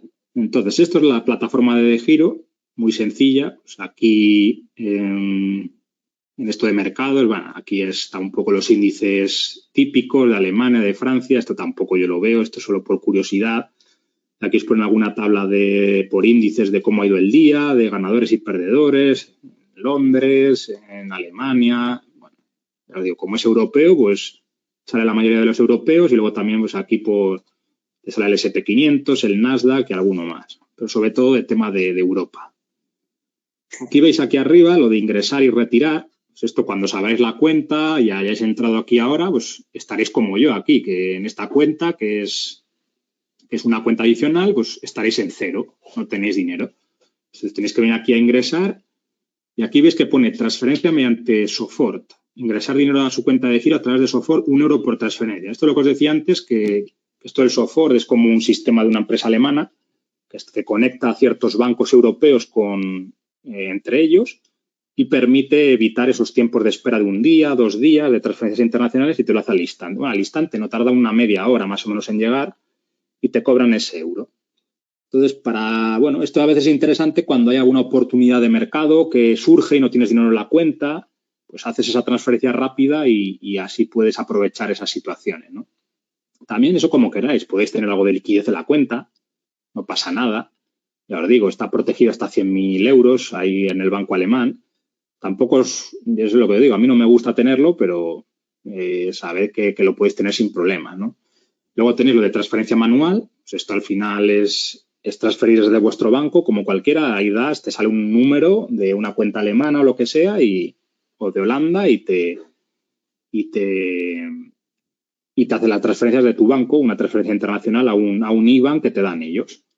Y luego hasta aquí lo de retirar, que esto es al revés. Si tú aquí tienes dinero, pues imaginas que habéis acumulado mucha liquidez o que habéis cobrado dividendos y no los habéis reinvertido o demás y decís, oye, pues quiero hacer un reembolso, ¿no? ¿Os acordáis hace unas clases que os ponía ese Excel para calcular la rentabilidad por el TWR, por el MWR y os ponía reembolsos y aportaciones? Pues esas aportaciones es lo que tú haces aquí, los ingresos, y esos reembolsos, que ya os digo, yo no lo hago, pero a gente que sí que puede ser que necesita un reembolso, pues es lo que retiras, ¿no? Ese es el reembolso de que te hagan el proceso contrario, ¿no? Que de la cuenta de giro a tu cuenta del banco que has consignado cuando has abierto la cuenta de giro, pues que te transfieran ese dinero para lo que quieras. Entonces, ese es el primer paso que tienes que hacer cuando abrís la cuenta, pues venir aquí y hacer una transferencia manual o instantánea desde la cuenta que hayáis dicho. Pero cuando abrís la cuenta, cuando hacéis ese proceso, os va a pedir una cuenta. Os va a decir, oye, ¿cuál es tu cuenta de origen? Y tú ahí le tienes que decir, oye, pues esta es mi cuenta del BVA o lo que sea y este es el número y ellos la van a tomar como cuenta referente tuya y donde van a venir los ingresos y a donde tienen que transferir los reembolsos que le pidas. Eso es importante. Aquí viene lo de cursar orden, que también lo podéis poner aquí, aquí en cartera, pues te aparece siempre esto. O sea, aquí imaginaos que queréis comprar Alphabet. Pues esto es, aquí te va a dar la cotización del día, también le puedes poner aquí por históricamente, años o más corto plazo, lo que quieras. Aquí te suele venir noticias, que ya os digo, yo tampoco es que me ponga a leer esto, pero bueno, si os interesa podéis, alguna empresa en particular, pues os comenta ciertas cosas que han ido sucediendo en los últimos días. Aquí os da algo de información, ahora veremos. Aquí abajo veis también cierta información de Alphabet, no sé qué, te dice número de empleados, sector en el que está. la moneda base sobre la que cotiza, aquí te salen resúmenes de la compañía, resumen financiero.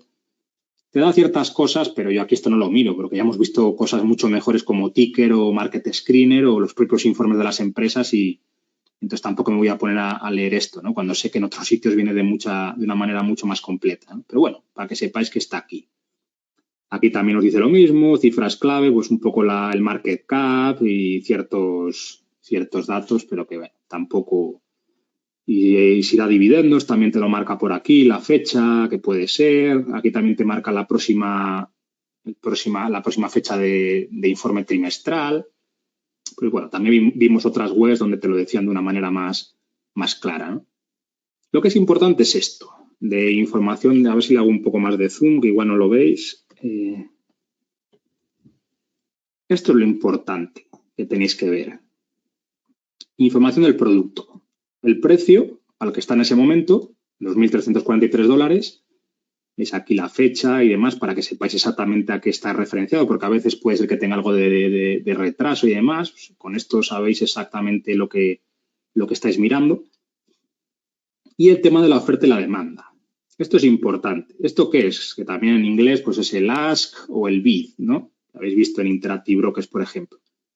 La demanda es, digamos, el precio que tú tienes que pagar cuando quieres comprar. O sea, si yo entro a comprar Google, pues en este momento los vendedores están demandando, por eso se llama demanda, están demandando esta cifra, 2.348. Esto va, pues como veis, y si la acción tiene mucho volumen, pues se va moviendo continuamente. Y lo contrario, la oferta que veis aquí, el bid también en inglés, pues sería el contrario. Si tú quieres vender Google, es lo que los compradores en ese momento están ofertando para comprar. Entonces hay como esa tabla que os decía alguna vez en alguna clase en la que se clasifica la gente a lo que quiere comprar, digamos la gente, digamos los vendedores y luego están los compradores. Cuando hay un match, digamos dos precios se juntan, ahí es cuando la orden se ejecuta y se establece ese precio como último precio de la acción, ¿no? Eso va funcionando así. Pues es muy importante esto. La empresa, cuanto más liquidez tenga, por eso al principio del curso decíamos, oye, es importante que invirtáis en empresas que tengan liquidez porque no vais a tener problemas, ¿no? Pues es por esto. Cuanto más liquidez haya, estas horquillas que se llaman, este spread, va a ser normalmente menor, van a estar más ajustadas. Cuanto la empresa, cuanto más ilíquida sea, más pequeña sea, pues eso puede tener un spread o una horquilla muy, muy elevada, ¿no? Entonces puede darse el caso de que una acción esté cotizando a 20, pero como es muy líquida, la demanda está en 24 y la oferta está en 18 y el último precio es 20. Entonces, claro, tú ves a 20 y dices, vale, pues la compro a 20. No, tienes que irte a ver la demanda. En ese momento está a 24. Entonces, si quieres entrar a comprar, a no ser de que luego baje y puedas esperar, pues tendrías que comprar a 24. Entonces, por eso es importante que tenga suficiente liquidez la acción, ¿no? Para evitar esas horquillas tan elevadas. Luego aquí está el tema del volumen. Esto también es interesante. Es un poco las acciones que hay en cada lado, de cuánto se está tradeando en cada lado. Esto no sé si es por 100, ya no, en De Giro no sé si esto hay que multiplicarlo por 100 o es así el valor absoluto, pero bueno, es el volumen, pues la cantidad de acciones que hay en cada momento, pues entre compradores y vendedores, ¿no? Cuanto más volumen haya, pues está claro que más liquidez, ¿no? La apertura, pues eso es lógico, lo que ha abierto en el día cuando inició la jornada de hoy. El cierre es lo que cerró ayer en el último ejercicio. El máximo de las sesiones, luego lo máximo que ha cotizado hoy. Aquí os dan luego datos también de horquillas del año, el precio más alto de los últimos 12 meses y el más bajo. Y veis que en una empresa como Google, que podríais decir, oh, no, esto es un guardián de cartera, esto no se mueve mucho, pues veis que el diferencial está casi en 800 de diferencia, ¿no? Lo más alto que está en 3.000 y lo más bajo en 2.200. Entonces, inclusive empresas grandes pueden dar oportunidades, ¿no? Aquí se ve claramente. Y el mínimo de la sesión, pues también lo mínimo que ha estado hoy. Aquí abajo, pues también veis lo que ha ocurrido hoy. Si está en verde es que ha subido desde que empezó la sesión. Ha subido un 0,61 y ha subido 14 puntos básicos. Y si estuviera en rojo, sería que ha bajado con respecto al inicio de No, perdón, con respecto al inicio no, con respecto al cierre de ayer, con respecto a esto que pone aquí de cierre de 2.331. Eso es como hace la referencia. Y esto que pone aquí YTD es year to date, desde el principio del año, pues la acción ha caído un 19%. Entonces veis que hay oportunidad ahí, ha habido una caída y si la estudiáis y os parece interesante, pues este año, a día de hoy, la estáis comprando con un 20% de descuento respecto al año pasado, al final del año pasado. Este es el dato de volumen general, esto es lo importante, lo que te indica la liquidez. Esto que os decía antes es el parcial de la parte de la demanda, la parte de la oferta. Esto tampoco hay que verlo demasiado, pero lo interesante es esto, el volumen. Esto cuanto más tenga, pues más liquidez. Esto quiere decir que en Google, por ejemplo, hoy se pueden estar tradeando 804 millones de acciones. Si lo multiplicáis por el precio de cotización, pues os llegáis al volumen digamos que de dinero que está cotizando Google, por ejemplo, en el día de hoy. 800 millones por 2.000 y pico, pues os dais cuenta, las cifras son súper elevadas. Eso se considera una acción muy líquida, las horquillas están más ajustadas y demás. Y aquí puede entraros cualquier fondo de inversión con altos patrimonios porque tiene un volumen muy, muy elevado. Esto es lo que os decía Alejandro en alguna clase, que decía, oye, yo con Truvalue no puedo entrar en esta acción. Y dice, oye, ¿por qué no? Pues porque tiene muy poquito volumen. Y si lo multiplicáis por el precio de la cotización, pues igual, yo qué sé, tradea al día 30.000 euros. Si tú entras con un fondo que vas a meter 200.000, pues claro, te necesitas como 7 días para que tu posición se cubra. Entonces es arriesgado, ¿no? Porque si quieres salir muy rápido, vas a necesitar muchos días para deshacer toda esa posición, ¿no? Entonces, por eso hay ciertas cosas que no pueden entrar. Y luego aquí hay volúmenes medios. Esto inclusive aquí es más, son 2.400 millones. Eso quiere decir pues, que en los últimos 10 días de media pues, ha habido más volumen que hoy, por ejemplo, ¿no?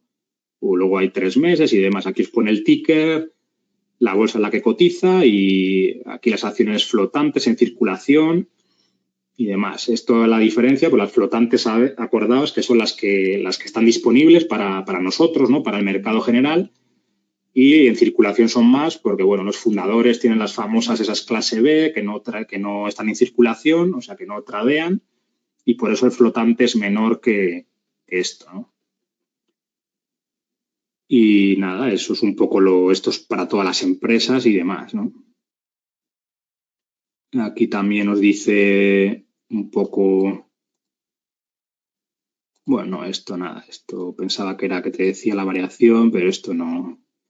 Esto es mejor verlo en ticker, pues es acotar un periodo y saber, pues en ese periodo, cuánto ha subido de KGR, cuánto ha bajado, es mejor verlo allí.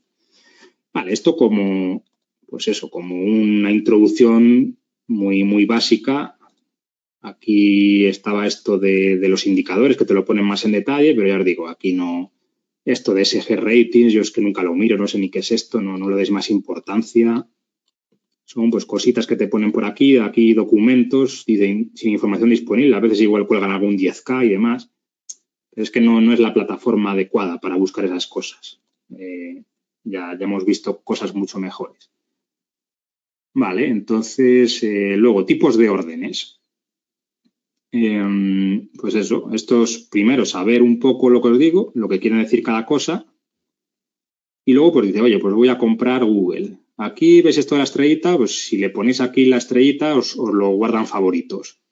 Y luego aquí en esta de aquí de favoritos tendréis, si os queréis hacer una lista, pues os lo irá guardando ahí. O empresas que tengáis en el radar o lo que sea, pues le ponéis esto y os lo irá guardando aquí en favoritos, ¿no? O aquí también con esto le podéis poner alguna nota, no sé, lo que queráis. Decir, oye, pues la veo interesante a 2.200. Pues aquí, oye, 2.200 y le añades una nota. Pero bueno, yo no lo uso, la verdad, todo esto. Como mucho esto de las estrellitas, pues de vez en cuando para que no se me olviden ciertas cosas.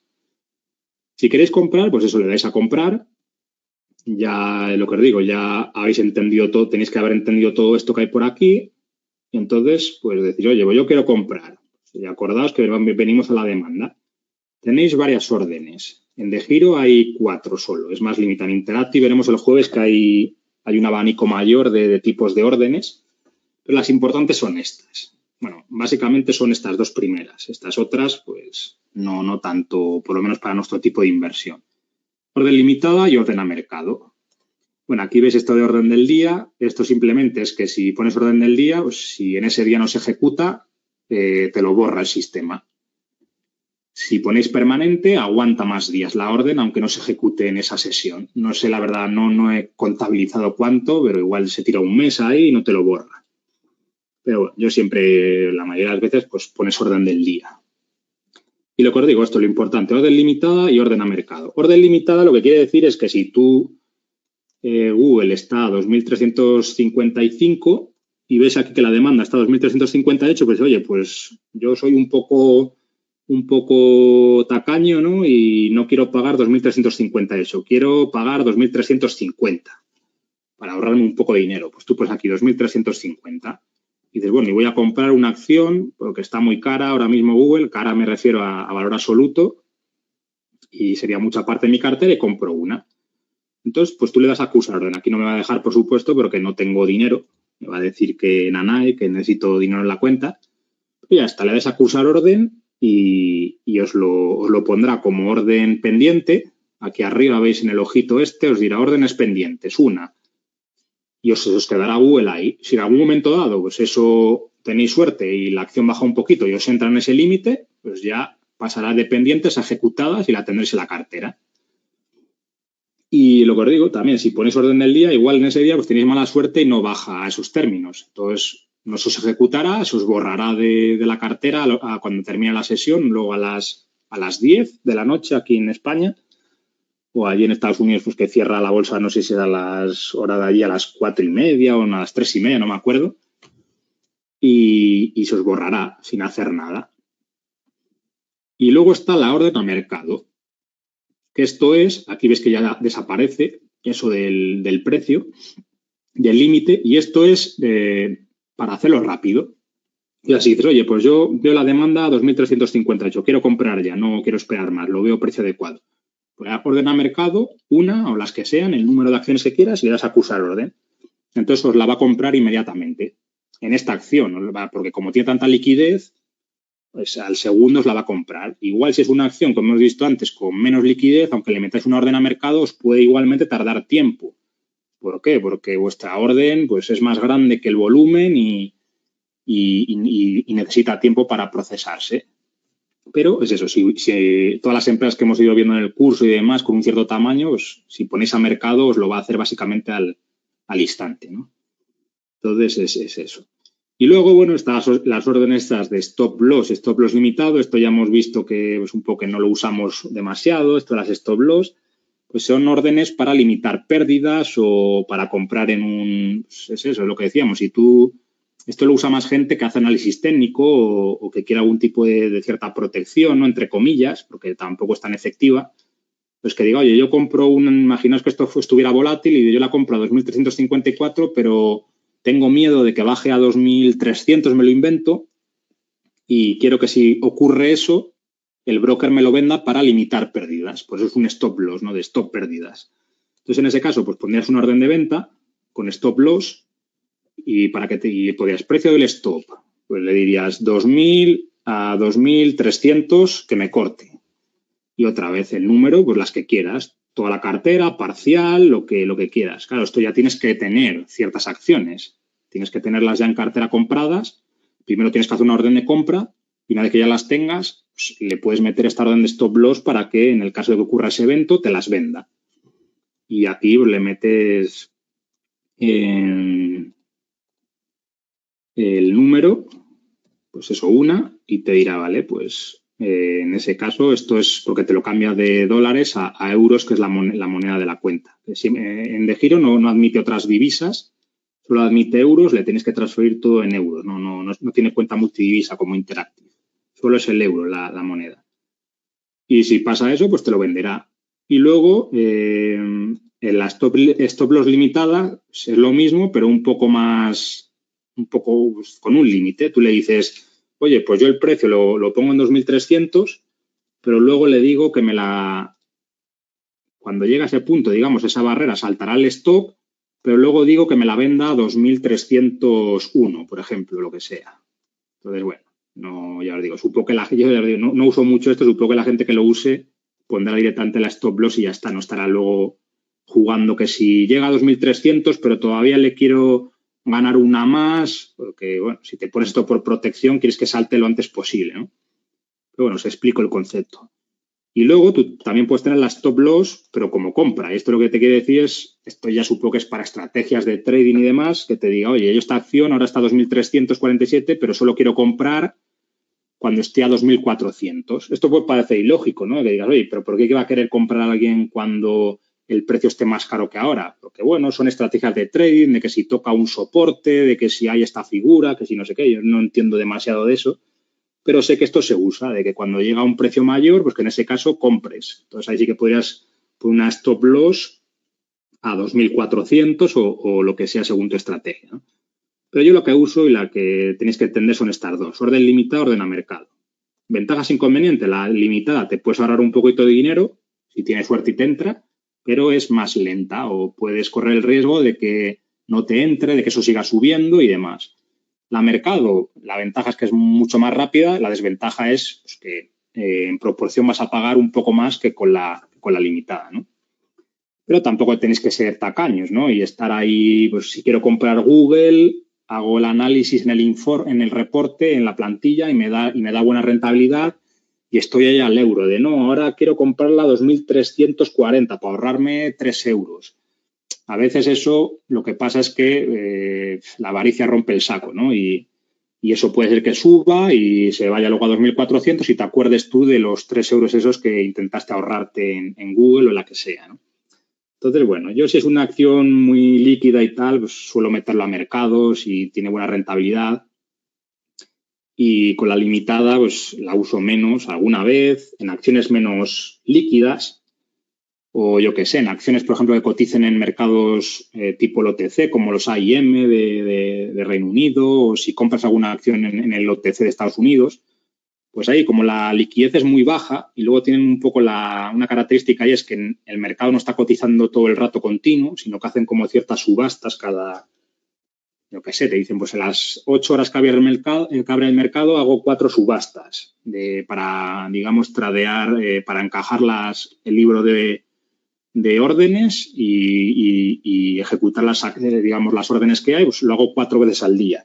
Entonces, en esos casos igual, pues, cuando la horquilla es muy elevada, no es tan interesante poner un orden a mercado, porque es lo que os digo, imaginaos que está a 35 la horquilla de comprar y el precio está a 30 y el otro está a 28, pues si pones a mercado, cuando te entrará a 35. Entonces tienes que tener cuidado porque te puede comprar más caro de lo que tú pensabas, ¿no? Tienes que tener ojo y por eso es importante ver esta horquilla de demanda-oferta. Pero salvo en esos casos que os digo que hay poca liquidez y el spread es elevado, el resto, pues si son cosas muy tal, uso la de mercado y ya está. Y el último euro se lo dejo a otro, ¿no? Que lo gane.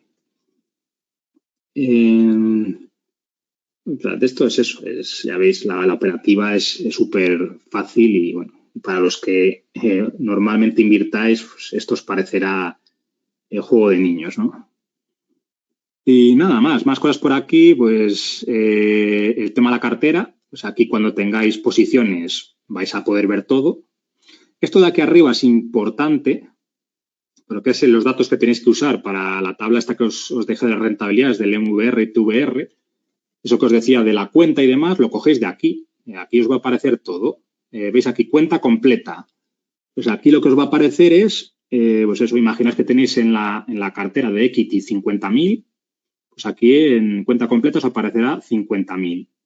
Luego en cartera, si la tenéis apalancada, si habéis usado deuda del broker, yo que os imagináis que habéis usado 5.000.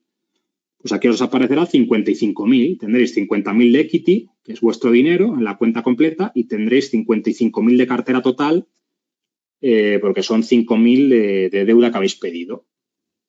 Aquí, en euros, esto es la posición de la cuenta, os saldrá en ese caso menos 5.000, lo que quiere decir que esta zona aquí, aunque no ponga nada, es como el dinero que tenéis en liquidez.